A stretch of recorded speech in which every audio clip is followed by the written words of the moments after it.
ವಿಘ್ನೌಘವಾರಣಂ ಸತ್ಯಾಶೇಷವಿಶ್ವಸ್ಯ ಕಾರಣಂ ಕರುಣಾಸಿಂಧುಂ ಆನಂದತೀರ್ಥ ಬಂಧುಂ ಹರಿಂ ಭಜೆ. ಅಭ್ರಮಂ ಭಂಗರಹಿತಂ ಅಜಡಂ ವಿಮಲಂ ಸದಾ ಆನಂದತೀರ್ಥಮತುಲಂ ಭಜೆ ತಾಪತ್ರಯಾಪಹಂ. ಕಾಮಧೇನುರ್ಯಥಾಪೂರ್ವಂ ಸರ್ವಾಭೀಷ್ಟಫಲಪ್ರದಾ ತಥಾ ಕಲೌ ವಾದಿರಾಜ ಶ್ರೀಪಾದೋ ಭೀಷ್ಟದಸ್ಸತಾಂ. ದುರ್ವಾದಿಧ್ವಾಂತರವಯೇ ವೈಷ್ಣವೇಂದೀವರೇಂದವೇ ಶ್ರೀರಾಘವೇಂದ್ರ ಗುರವೇ ನಮೋ ಅತ್ಯಂತ ದಯಾಳವೇ. ಪೃಥ್ವೀಮಂಡಲ ಮಧ್ಯಸ್ಥಾಃ ಪೂರ್ಣಬೋಧಮತಾನುಗಾಃ ವೈಷ್ಣವಾಃ ವಿಷ್ಣುಹೃದಯಾಃ ತಾನ್ ನಮಸ್ಯೆ ಗುರೂನ್ ಮಮ. ಆಪದಾಂ ಅಪಹರ್ತಾರಂ ದಾತಾರಂ ಸರ್ವಸಂಪದಾಂ ಲೋಕಾಭಿರಾಮಂ ಶ್ರೀರಾಮಂ ಭೂಯೋ ಭೂಯೋ ನಮಾಮ್ಯಹಂ. ಶ್ರೀಮದಾನಂದತೀರ್ಥಚರಣೌ ಶರಣಂ ಪ್ರಪದ್ಯೆ ಇಹ ಸುಮತಿಂ ವಾಯುದೇವೋ ವಿದಧ್ಯಾತ್.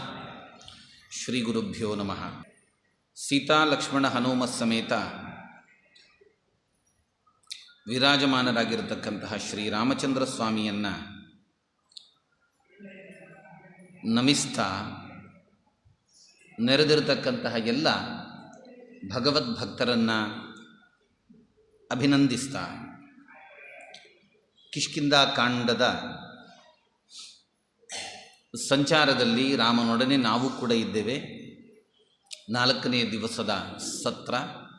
ಬಂಗಾರವನ್ನು ಆಭರಣವನ್ನು ಸುಗ್ರೀವ ತಂದು ರಾಮಚಂದ್ರನ ಕೈಗೆ ಕೊಟ್ಟ. ದುಃಖಿತನಾಗ್ತಾನೆ. ಸಹಜವಾಗಿ ಕಾಂತೆಯ ನೆನಪಾಗ್ತದೆ. ಕಣ್ಣಾಲಿಗಳು ಮಂಜಾದಾಗ ಒಂದು ರೀತಿ ಧೈರ್ಯ ಕಳೆದುಕೊಂಡವನಂತೆ. ಇದೊಂದು ನಾಟಕ, ಅದನ್ನು ರಾಮಚಂದ್ರ ಮಾಡ್ತಾನೆ. ಈ ರೀತಿ ಅಳ್ತಾ ಇರತಕ್ಕಂತಹ ಸ್ವಾಮಿಯನ್ನು, ಕಣ್ಣೀರು ಹಾಕ್ತಕ್ಕಂತಹ ಸ್ವಾಮಿಯನ್ನು ಕಂಡಂತಹ ಸುಗ್ರೀವ ಅವನಿಗೆ ಧೈರ್ಯ ತುಂಬತಕ್ಕಂತಹ ಮಾತನ್ನು ಹೇಳ್ತಾನೆ. ವ್ಯಸನೇವಾ ಅರ್ಥಕೃಚ್ಛ್ರೇವಾ ಭಯೇವಾ ಜೀವಿತಾಂತಕೆ ವಿಮೃಶ್ಯನ್ವೈ ಸ್ವಯಾ ಬುದ್ಧಿಯ ಧೃತಿಮಾನ್ ನಾವಸೀದತಿ ಅಂತ ಹೇಳಿ ಧೈರ್ಯದ ಮಾತನ್ನು ಸುಗ್ರೀವ ಹೇಳ್ತಾನೆ. ಅಲ್ಲ ರಾಮಚಂದ್ರ, ಲೋಕಕ್ಕೆ ಧೈರ್ಯ ತುಂಬಿಸ್ತಕ್ಕಂಥವ ನೀನೇ ಧೈರ್ಯವನ್ನು ಕಳ್ಕೊಂಡು ಬಿಟ್ಟರೆ ಹೇಗೆ? ಯಾಕೆ ಅಂತ ಹೇಳಿದರೆ, ಬಲ್ಲಿದರು ಕೆಲವೊಂದು ಮಾತನ್ನು ಹೇಳಿದ್ದಾರೆ. ಏನು? ವ್ಯಸನೇವ ಅರ್ಥಕೃಚ್ಛ್ರೇವ. ಏನೋ ದುಃಖಗಳು ರೋಗಗಳು ಸಂಭವಿಸಿದಾಗ, ಕೈ ಖಾಲಿಯಾದಾಗ, ಸಂಪತ್ತು ಖಾಲಿಯಾದಾಗ ಅರ್ಥಕೃಚ್ಛ್ರೇವ. ಭಯೇವ, ತುಂಬ ಭಯ, ಜೀವ ಭಯ, ಮತ್ತೊಬ್ಬನ ಭಯ, ಬೇಕಿದ್ರಾಗಿರ್ಬೋದು. ಆ ಭಯದ ಸಂದರ್ಭದಲ್ಲಿ ಜೀವತಾಂತಿಕೇವ, ಜೀವ ಹೋಗ್ತಕ್ಕಂಥ ಪರಿಸ್ಥಿತಿ ಅನ್ನುವಂಥದ್ದು ಒಂದು ಪಕ್ಷ ಎದುರಾದರೂ ವಿಮೃಶ್ಯನ್ವೈ ಸ್ವಯಾ ಬುದ್ಧಿಯ. ಅದು ಆ ಮಾತು ಯಾಕೆ ಮುಖ್ಯ ಆಗ್ತದೆ ಹೇಳಿದರೆ, ನಮಗೆ ಹೇಳ್ತಕ್ಕಂಥ ರೀತಿಯ ಮಾತದು. ವಿಮೃಶ್ಯನ್ವೈ ಸ್ವಯಾ ಬುದ್ಧಿಯ ಅಂತ. ಇಂಥ ಸಂದರ್ಭಗಳಲ್ಲಿ ನಾವು ಧೃತಿ ಕೆಡಬಾರದು. ನಾವು ಸ್ವಲ್ಪ ಸ್ವಂತ ಆಲೋಚನೆ ಮಾಡಬೇಕು ಅಂತ. ಮತ್ತು ಡಿಪೆಂಡ್ ಆಗಿರುವಂಥದ್ದಲ್ಲ, ಪ್ರತಿಯೊಂದಕ್ಕೂ ಕೂಡ ಡಿಪೆಂಡ್ ಒಂದು ರೀತಿ ಯಾರ ಸಹಾಯವೂ ಕೂಡ ಇಲ್ಲದೆ ನೀನು ಸ್ವಯಂವಾಗಿ ಆಲೋಚನೆ ಮಾಡಿ ಇಂಥ ಸಂದರ್ಭದಲ್ಲಿ ಇದರಿಂದ ಪಾರಾಗ್ತಕ್ಕಂತಹ ಬಗೆ ಹೇಗೆ ಅನ್ನುವಂಥದ್ದನ್ನು ಯೋಚನೆ ಮಾಡುವಂಥದ್ದಲ್ವಾ. ದೊಡ್ಡವರು ಮಾಡ್ತಕ್ಕಂತಹ ಒಂದು ರೀತಿಯ ಯೋಚನೆ ಇದಲ್ವಾ ಅನ್ನುವಂಥ ರೀತಿಯಲ್ಲಿ ಸುಗ್ರೀವ ಹೇಳ್ತಾನೆ. ವಿಮೃಶ್ಯನ್ವೈ ಸ್ವಯಾ ಬುದ್ಧಿಯ ಧೃತಿಮಾನ್ನಾವಸೀದತಿ. ಇಂತಹ ಧೃತಿವಂತ ವ್ಯಕ್ತಿ ಯಾರಿರ್ತಾನೆ ಅವನಿಗೆ ನಾಶ ಇಲ್ಲ ಅಂತ ನಾವು ಮೊನ್ನೆಯಿಂದ ನೋಡ್ತಾ ಇದ್ದೇವೆ. ಏನು ಅಂತ ಹೇಳಿದರೆ, ಇಂಥ ಸಂದರ್ಭದಲ್ಲೇ ನಿಜವಾಗಿ ಮನುಷ್ಯನಿಗೆ ಪರೀಕ್ಷೆ ಎದುರಾಗೋದು ಅಂತ. ಮಾಮೂಲಿ ಇರುವಾಗ ಏನು ಸಮಸ್ಯೆ ಇಲ್ಲ, ನಿತ್ಯ ಜೀವನ ನಡೀತಾ ಇರ್ತದೆ. ಅದೇ ಅನ್ನ, ಅದೇ ಊಟ, ಅದೇ ಸಾರು, ಅದೇ ಪಲ್ಯ, ಅದೆಲ್ಲ ನಡೀತಾ ಇರ್ತದೆ. ಸಮಸ್ಯೆ ಬಂತಲ್ಲ, ನಿನಗೆ ಯಾವುದು ಇಷ್ಟ ಅನ್ನುವಂಥದ್ದು ಇತ್ತು, ಅದನ್ನು ನಿನ್ನ ಮನೆಯ ವೈದ್ಯ ಹೇಳ್ತಾನೆ, ಅದನ್ನು ನಾಳೆಯಿಂದ ಮುಟ್ಟಬೇಡ. ಆಗ ಗೊತ್ತಾಗ್ತದೆ ನೀನೇನು ಅಂತ. ವಿಮೃಶ್ಯನ್ವಯಿ ನಾವು ಯೋಚನೆ ಮಾಡ್ತೇವಲ್ಲ. ಡಾಕ್ಟ್ರು ಹೇಳ್ತಾರೆ ಎಣ್ಣೆ ತಿಂದು ಶುಗರ್ ತಿಂದು 1 ವರ್ಷಕ್ಕಿಂತ ಮೇಲೆ ಇರೋದಿಲ್ಲ. ನಾವು ಯೋಚನೆ ಮಾಡ್ತೇವೆ ಸಾಯುವುದಕ್ಕಿಂತ ಬದುಕು ಮುಖ್ಯ ಅಲ್ವಾ, ಅದರಿಂದ ಇಷ್ಟವರೆಗಾದರೂ ತಿಂದಿದ್ದೇನೆ ಸಾಕು ಬಿಡಿ, ಇನ್ನು ಮುಂದೆ ನೋಡಿದರೆ ಸಾಕು, ಯೋಚನೆ ಮಾಡ್ತೇವೆ ಇಲ್ವಾ?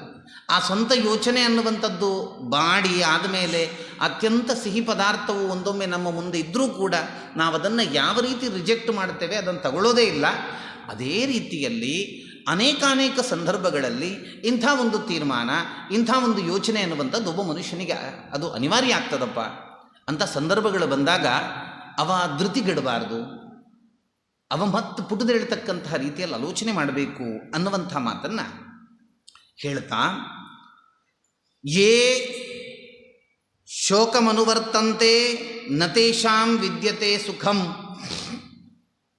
ಇದು ಮತ್ತೆ ಸುಗ್ರೀವನೇ ಹೇಳ್ತಕ್ಕಂಥ ಮಾತು. ತೇಜಶ್ಚ ಕ್ಷೀಯತೆ ತೇಷಾಂ ನತ್ವಂ ಶೋಚಿತುಮರ್ಹತಿ ಅಂತ. ಯಾವ ವ್ಯಕ್ತಿಗಳು ಇರ್ತಾರೆ ಶೋಕಮುಪವರ್ತಂತೆ, ಶೋಕವನ್ನು ದುಃಖವನ್ನು ನಿತ್ಯವಾಗಿ ಹಿಡ್ಕೊಂಡು ದುಃಖದ ಹಿಂದೆ ಸಾಕ್ತಕ್ಕಂಥ ವ್ಯಕ್ತಿಗಳಾಗ್ತಾರೆ. ನತೇಷಾಂ ವಿದ್ಯತೆ ಸುಖಂ, ಅವರಿಗೆ ಯಾವತ್ತೂ ಕೂಡ ಸುಖ ಇಲ್ಲ. ನಮ್ಮಲ್ಲಿ ಎಲ್ಲವೂ ಕೂಡ 2 ರೀತಿಯಲ್ಲೇ ಇರತಕ್ಕಂಥದ್ದು. ಒಂದು ನಾಣ್ಯಕ್ಕೆ 2 ಮುಖ, ಒಂದು ನೋಟಿಗೆ 2 ಮುಖ, ಒಂದು ದಿವಸಕ್ಕೆ 2 ಮುಖ, ರಾತ್ರಿ ಹಗಲು, ಒಂದು ಜೀವನಕ್ಕೆ 2 ಮುಖ, ಪ್ರವೃತ್ತಿ ಜೀವನ, ನಿವೃತ್ತಿ ಜೀವನ, ಎಲ್ಲ ಕಡೆಯಲ್ಲೂ 2 ಇದೆ ಆಲ್ಮೋಸ್ಟ್ ಅಲ್ವಾ. ದ್ವಂದ್ವಗಳು ಅನ್ನುವಂಥದ್ದು ಸರ್ವತ್ರ ಇರತಕ್ಕಂಥದ್ದು. ಆದ್ದರಿಂದ ಕತ್ತಲೆಯಾಯಿತು ಅಂತ ಆದ ಕೂಡಲೇ ಯಾರಾದರೂ ದುಃಖ ಪಟ್ಟರೆ ಅದಕ್ಕೆ ಅರ್ಥ ಇದೆಯಾ? ಒಂದೋ ಕತ್ತಲೆಯನ್ನು ದೂರ ಮಾಡ್ತಕ್ಕಂತಹ ಬೆಳಕನ್ನು ಹಚ್ಚಬೇಕು, ಅಥವಾ ಸೂರ್ಯೋದಯ ಆಗುವವರೆಗೆ ಕಾಯಬೇಕು. ಇದು ಬುದ್ಧಿವಂತನ ಲಕ್ಷಣ. ಕತ್ತಲೆ ಆಯಿತು ಅಂತ ದುಃಖಪಟ್ಟರೆ, ಬೆಳಗಿನವರೆಗೆ ದುಃಖಪಟ್ಟದ್ದೇ ಬಂತು ಬಿಟ್ಟರೆ ಮತ್ತಿನ್ನೇನು ಪ್ರಾಪ್ತಿಯಾಯಿತು ಸೌಭಾಗ್ಯ? ಅದರಿಂದ ದುಃಖ ಅಫ್ಕೋರ್ಸ್ ಈಗ ಬಂದಿದೆ ಸತ್ಯ, ಆದರೆ ಇದೇ ಪರ್ಮನೆಂಟ್ ಅನ್ನುವಂಥದ್ದಲ್ಲ.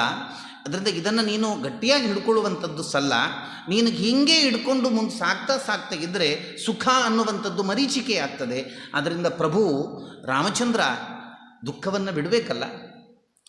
ತೇಜಶ್ಚ ಕ್ಷೀಯತೆ ತೇಷಾಂ ನತ್ವಂ ಶೋಚಿತು ಅರ್ಹತಿ ಅಂತ. ಒಬ್ಬ ವ್ಯಕ್ತಿ ದುಃಖವನ್ನೇ ನಿರಂತರವಾಗಿ ಅನುಭವಿಸ್ತಾ ದುಃಖಿಯಾಗಿಯೇ ಇದ್ದಾನೆ ಅಂತಾದರೆ ಆಗ್ತಕ್ಕಂತಹ ದೊಡ್ಡ ಸಮಸ್ಯೆ ಏನು ಹೇಳಿದರೆ, ಅವನಲ್ಲಿರತಕ್ಕಂತಹ ಚಾರ್ಮಿಂಗ್ ಪರ್ಸನಾಲಿಟಿ ಅಂತ ಹೇಳ್ತೇವಲ್ಲ, ತೇಜಸ್ಸು, ಅದು ನಾಶ ಆಗ್ತದೆ ಅಂತ. ಮುಖ ನೋಡಿ ಹೇಳ್ತೇವಲ್ಲ ನಾವು, ಮುಖ ನೋಡಿ ಏನು ಡಲ್ಲಿದ್ದೀರಿ ಇವತ್ತು ಅಂತ ಕೇಳ್ತೇವೆ. ಹೆಂಗೆ ಗೊತ್ತಾಯ್ತು ರೀ? ಮುಖದಲ್ಲಿ ಏನಾದರೂ ಸ್ಕೆಚ್ ಪೆನ್ನಲ್ಲಿ ಬರೆದಿದ್ದಾರಾ ಟುಡೇ ಐ ಆಮ್ ಡಲ್ ಅಂತ? ಇಲ್ಲ, ಮುಖ ನೋಡಿ ಅದು ಕೂಡಲೇ ಗೊತ್ತಾಗ್ತದೆ. ಅಂದರೆ ಯಾರ ಮುಖ ಒಂದು ರೀತಿ ಇರಬಾರದ ರೀತಿಯಲ್ಲಿ ಇದೆ ಅನ್ನುವಂಥದ್ದಾಯಿತೋ ಆ ಮುಖವನ್ನು ನೋಡಲಿಕ್ಕೆ ಸಮಾಜ ಹೆಚ್ಚು ಬಯಸೋದಿಲ್ಲ, ನೆನಪಿಡಿ ಅಂತ ಹೇಳ್ತಾರೆ. ಅದನ್ನು ನಾವು ಸ್ವಯಂ ಆನಂದದಿಂದ ಇರಬೇಕು ಮತ್ತು ನಮ್ಮ ಮುಖ ಆನಂದವನ್ನು ಹಂಚಬೇಕದು. ಆವಾಗ ಆ ವ್ಯಕ್ತಿ ಸಮಾಜದಲ್ಲಿ ತಿರುಗಾಡ್ತಕ್ಕಂತಹ ನಾಣ್ಯ ಆಗ್ತಾನೆ. ಸೂಚ್ಯವಾಗಿ ಸುಗ್ರೀವ ಹೇಳ್ತಾನೆ. ಅದರಿಂದ ತೇಜಶ್ಚ ಕ್ಷೀಯತೆ, ತೇಜಸ್ ನಾಶ ಆಗ್ತದಲ್ವ. ಇದು ಬಲ್ಲವರು ಹೇಳಿದ ಮಾತಾದದ್ರಿಂದ ನಿನಗೂ ಇದು ಗೊತ್ತಿಲ್ಲ ಅಂತಲ್ಲ, ಅದನ್ನು ನೆನಪಿಸ್ತಿದ್ದೇನೆ ಅನ್ನತಕ್ಕಂತಹ ಭಾವದಲ್ಲೋ ಎಂಬಂತೆ ಸುಗ್ರೀವ ಹೇಳ್ತಾನೆ. ಈ ಎಲ್ಲ ಕಾರಣಗಳಿಂದ ರಾಮಚಂದ್ರ ಶೋಚಿಸುವಂಥದ್ದು ಉತ್ತಮ ಅಲ್ಲ, ದುಃಖಿಸ್ತಕ್ಕಂಥದ್ದು ಉತ್ತಮ ಅಲ್ಲ ಅಂತ ಹೇಳಿ ಅಂದಮೇಲೆ ಸರಿ, ಮತ್ತು ಇಷ್ಟೆಲ್ಲ ಮಾತುಗಳಾಗ್ತದೆ.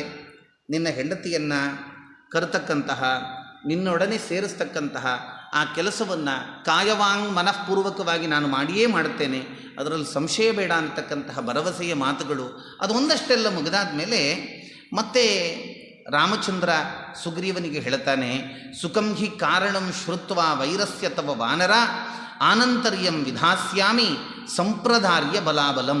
ಈ ಮಾತು ಹೇಳುವುದಕ್ಕಿಂತ ಮುಂಚೆ ಒಂದು ಘಟನೆ ಆಗಿದೆ. ಏನು ಅಂತ ಹೇಳಿದರೆ, ಸುಗ್ರೀವ ನೆನ್ನೆ ಹೇಳಿದ ಹಾಗೆ ಒಂದು ಸ್ವಲ್ಪ ಹೇಳಿದ್ದ, ತನಗೂ ಮತ್ತೆ ಅಣ್ಣನಿಗೆ ವೈರ ಯಾಕೆ ಅಂತ. ಆದರೆ ಸಾಕಾಗೋದಿಲ್ಲ. ಈಗ ಏನಾಗಿದೆ, ನಿನ್ನ ಅಣ್ಣನನ್ನು ಸಂಹಾರ ಮಾಡಿ ನಿನಗೆ ನ್ಯಾಯ ಒದಗಿಸ್ತೇನೆ ಅನ್ನತಕ್ಕಂಥ ಮಾತನ್ನು ರಾಮಚಂದ್ರ ಹೇಳ್ತಾನೆ ಅಂತಾದರೆ, ಒಬ್ಬ ವ್ಯಕ್ತಿಯ ಸಂಹಾರ ಮಾಡಬೇಕಿದ್ರೆ ಅವರು ಸಂಹಾರಕ್ಕೆ ಅರ್ಹನೋ ಅನ್ನುವಂಥದ್ದು ಕೂಡ ಯೋಚನೆ ಮಾಡಬೇಕು. ಒಬ್ಬ ವ್ಯಕ್ತಿಗೆ ರಕ್ಷೆ ಕೊಡ್ತೇನೆ ಅಂತ ಒಬ್ಬ ಸಾಮ್ರಾಟ್ ಚಕ್ರವರ್ತಿ ಹೇಳ್ತಾ ಇದ್ದಾನೆ, ಸ್ವಾಮಿ ಹೇಳ್ತಾ ಇದ್ದಾನೆ ಹೇಳಿದರೆ ಅವ ಮತ್ತೆ ಆ ರಕ್ಷೆಗೆ ಅರ್ಹನೋ ಅದರದ್ದು ಕೂಡ ವಿವೇಚನೆಯನ್ನು ಮಾಡಬೇಕು. ಅದರಿಂದ ಏನಾಗಿದೆ ಹೇಳಿದರೆ, ಸುಗ್ರೀವ ಹೇಳ್ತಾ ಇದ್ದಾನೆ ನಮ್ಮ ಅಣ್ಣನ ಕಾರಣದಿಂದ ನಾನು ಕಾಡಲ್ಲಿ ತಿರುಗಾಡ್ತಾ ಇದ್ದೇನೆ. ನಮ್ಮ ಅಣ್ಣ ಕೆಟ್ಟವ, ಯಾಕೆ ನನ್ನ ಹೆಂಡತಿಯನ್ನು ಅಪಹಾರ ಮಾಡಿ ಭೋಗವಸ್ತುವನ್ನಾಗಿ ಮಾಡಿಕೊಂಡಿದ್ದಾನೆ. ಇದು ಒಂದು ಸೈಡೆಡ್ ಆಯ್ತದು. ಇದು ಸುಗ್ರೀವನ ಪಕ್ಷ. ಸುಗ್ರೀವ ನಾವು ಹೇಳುವಾಗಲೂ ಹಾಗೆ ಅಲ್ವಾ? ನಾವು ಹೇಳುವಾಗ ನಮಗಾಗದಿದ್ದವರದ್ದು ಋಣಾತ್ಮಕವಾಗಿ ಹೇಳೋದು, ನಮಗೆ ಆಗುವವರ ಋಣಾತ್ಮಕ ಸಂಗತಿಯನ್ನು ನಾವು ಧನಾತ್ಮಕವಾಗಿ ಹೇಳುತ್ತೇವೆ. ಇದು ಮನುಷ್ಯನ ಸ್ವಾರಸ್ಯಕರ ಸಂಗತಿ ಅಲ್ವಾ? ಪಾಪರಿ ಮಗು ಏನೋ 5 ರೂಪಾಯಿ ಆ ಟೇಬಲಿಂದ ತೆಗೆದದ್ದು, ಅದಕ್ಕೆ ಎಷ್ಟು ದೊಡ್ಡ ಸಂಗತಿ ಮಾಡಬೇಕಾ? ನಮ್ಮ ಮಗು ಟೇಬಲ್ ಮೇಲೆ ಇದ್ದದ್ದು ಹಣವನ್ನು ತೆಗೆದ್ರೆ ಅದು ತೆಗೆದದ್ದು. ಅದೇ ಇನ್ನೊಬ್ಬನ ಯಾರದಾದರೂ ಒಬ್ಬ ವ್ಯಕ್ತಿಯ ಮಗು ಟೇಬಲ್ ಮೇಲೆ 1 ರೂಪಾಯಿ ತೆಗೆದ್ರೆ ಆ ಮಗು 1 ರೂಪಾಯಿ ಕದ್ದದ್ದು. ನಮ್ಮ ಮಗು ತೆಗೆದದ್ದು, ಇನ್ನೊಬ್ಬರ ಮಗು ಕದ್ದದ್ದು. ಹೆಂಗಾಗ್ತದೆ ನೋಡಿ ಶಬ್ದ. ಒನ್ ಸೈಡೆಡ್ ಆಗಬಾರದು. ಆದ್ದರಿಂದ ಇನ್ನೂ ವಿಶದವಾಗಿ ಮತ್ತು ಇನ್ನೂ ವಿವರವಾಗಿ ನಿಮ್ಮೀರ್ವರ ನಡುವೆ ಏನು ಘಟನೆ ಘಟಿಸಿದೆ ಅದನ್ನು ನನಗೆ ತಿಳಿಯುವಂತಹ ಅನಿವಾರ್ಯತೆ ಇದೆ. ಆದ್ದರಿಂದ ಅವಾಗ ಹೇಳ್ತಾನೆ, ಸುಖಂ ಹಿ ಕಾರಣಂ ಶ್ರುತ್ವ ವೈರಸ್ಯ ತವ ವಾನರ. ನಿನಗೀಗ ನಿನ್ನ ಅಣ್ಣನೊಡನೆ ವೈರ ಅನ್ನುವಂಥದ್ದು ಬಂದಿದೆ, ಅದರಿಂದ ನಿನಗೆ ಮುಕ್ತಿ ಬೇಕಾಗಿದೆ. ಆನಂತರ ಪರ್ಮನೆಂಟ್ ಆಗಿರತಕ್ಕಂತಹ ಸುಖ ಅನ್ನುವಂಥದ್ದು ನಿನಗೆ ಬರಬೇಕಾಗಿದೆ. ಆದ್ದರಿಂದ ವಿಷಯ ಹೇಳು, ಏನು ಯದ್ಯಪಿ ಆದದ್ದು ಆ ವಿಷಯವನ್ನು ಎಲ್ಲ ಕೇಳಿ ಆದಮೇಲೆ ಆನಂತರ್ಯಂ ವಿಧಾಸ್ಯಾಮಿ, ಎಲ್ಲ ಕೇಳಿ ಆದ ಮೇಲೆ ಸಂಪ್ರದಾರ್ಯ ಬಲಾಬಲಂ, ನಿನ್ನ ಅಣ್ಣನ ಬಲ ಮತ್ತು ನಮ್ಮ ಬಲ ಮತ್ತು ನಿಮ್ಮ ಈರ್ವರಲ್ಲಾದಂತಹ ಘಟನೆಗಳು, ಆ ಘಟನೆಯಲ್ಲಿ ಯದ್ಯಪಿ ಸತ್ಯತೆ ಇದೆಯೋ ಅದು ಏನು ಕತೆ, ಅದನ್ನೆಲ್ಲ ಆಮೇಲೆ ನಾನು ಯೋಚನೆ ಮಾಡಿ ಒಂದು ತೀರ್ಮಾನಕ್ಕೆ ಬರ್ತೇನೆ ಅಂತ. ಒಬ್ಬ ರಾಜನಾಗಿರ್ತಕ್ಕಂತಹ ವ್ಯಕ್ತಿ ನಿಜವಾಗಿ ಹೇಳಬೇಕಾದಂತಹ ಮಾತು. ಡೈರೆಕ್ಟಾಗಿ ನಿನ್ನ ಹೆಂಡತಿಯನ್ನು ನಾನು ಹುಡುಕ್ಲಿಕ್ಕೆ ತಯಾರು ಮಾಡ್ತೇನೆ, ನಾನು ಸಿದ್ಧನಿದ್ದೇನೆ, ಅದಕ್ಕೆ ಬೇಕಾದಂತಹ ವ್ಯವಸ್ಥೆ ಮಾಡ್ತೇನೆ ರಾಮ ಅಂತ ಸುಗ್ರೀವ ಹೇಳಿ ಆದ ಕೂಡಲೇ ಏಕದಮ್ ರಾಮ ಹೇಳಲಿಲ್ಲ, ಆಯ್ತು ವಾಲಿಯನ್ನು ಕೊಲ್ಲೋದೆ ನಾಳೆ ಕರಿ, ಇಲ್ಲ ಹೇಳಲಿಲ್ಲ. ರಾಮಚಂದ್ರ ಹೇಳ್ತಾನೆ, ಕೇಳು, ವಿವರವಾಗಿ ಹೇಳು ಅಂತ. ನೋಡಿ ಎಷ್ಟು ವ್ಯತ್ಯಾಸ, ಎಷ್ಟು ವ್ಯತ್ಯಾಸ ಇದೆ. ಇದೇ ರಾಮಚಂದ್ರನ ಅಪ್ಪ, ಇದೆಲ್ಲ ಈ ರಾಮಚಂದ್ರನ ಆ ಒಂದು ರೀತಿಯ ಮಾತಿನ ಗಾಂಭೀರ್ಯ ಮತ್ತು ಆ ವ್ಯಕ್ತಿತ್ವದ ನಿಮಗೆ ಪೂರ್ಣ ಚಿತ್ರಣ ಅನ್ನುವಂಥದ್ದನ್ನು ನಾವು ಅರಿಬೇಕು ಅಂತಾದರೆ ಆಚೀಚೆಯೂ ಸ್ವಲ್ಪ ನೋಡಬೇಕು. ಇದೇ ರಾಮಚಂದ್ರನ ಅಪ್ಪ ದಶರಥ, ಅವ ರಾಮಚಂದ್ರನಿಗೆ ಪಟ್ಟ ಕಟ್ತೇನೆ ಅಂತ ಹೇಳಿ ಆದಮೇಲೆ ಇವಳು ಕೈಕೇಯಿ ಸ್ಟ್ರೈಕ್ ಮಾಡ್ತಾಳೆ ಮಂಥರೆಯ ಪ್ರಭಾವದಿಂದ, ಬಿಡೋದಿಲ್ಲ. ಬಿಡದಿದ್ದಾಗ ಕೋಪಗ್ರಹದಲ್ಲಿ ಹೋಗಿ ಕೂರ್ತಾಳೆ. ಕೋಪಗ್ರಹದಲ್ಲಿ ಕೂತಂತಹ ಕೈಕೇಯಿಯನ್ನು ಸಮಾಧಾನ ಮಾಡಲಿಕ್ಕೆ ಅಂತ ದಶರಥ ಹೋದಾಗ ದಶರಥ ಏನು ಹೇಳ್ತಾನೆ ಗೊತ್ತಾ? ನೋಡಿ, ಒಬ್ಬ ರಾಜ, ಅವರು ಯಾವತ್ತೂ ಕೂಡ ರಾಜ, ನವನು ಸಭಾಂಗಣದಲ್ಲಿ ರಾಜ, ಬೆಡ್ರೂಮಲ್ಲಿ ರಾಜ ಅಲ್ಲ, ಹೀಗೆಲ್ಲ ಒಂದು ಪಂಚಾತಿಕೆ ಇಲ್ಲ. ಆ ರಾಜತ್ವ ಅನ್ನುವಂಥದ್ದು ಇನ್ನೊಬ್ಬನ ಭುಜಕ್ಕೆ ಹಸ್ತಾಂತರ ಆಗುವವರೆಗೆ ಅದು ಶಾಶ್ವತವಾಗಿರುತ್ತದೆ ಅಂತ. ಆದ್ದರಿಂದ ಅಲ್ಲೂ ಹೋಗಿ ಏಕಾಂತದಲ್ಲಿ ಹೆಂಡತಿಯೊಡನೆ ಮಾತನಾಡುವಾಗ ಏನು ಹೇಳ್ತಾನೆ ಗೊತ್ತುಂಟ? ಕೈಕೇಯಿ, ಯಾಕೆ ಕೋಪದಲ್ಲಿದ್ದಿ? ಹೇಳು, ನಿನ್ನ ಸಮಾಧಾನಕ್ಕೆ ನಾನು ಏನು ಮಾಡಬೇಕು ಹೇಳು. ಕೊಲ್ಲಬಾರದವನನ್ನು ಕೊಲ್ಲಬೇಕಾ ಹೇಳು ಅಂತ ಹೇಳ್ತಾನೆ ಒಬ್ಬ ರಾಜ ದಶರಥ.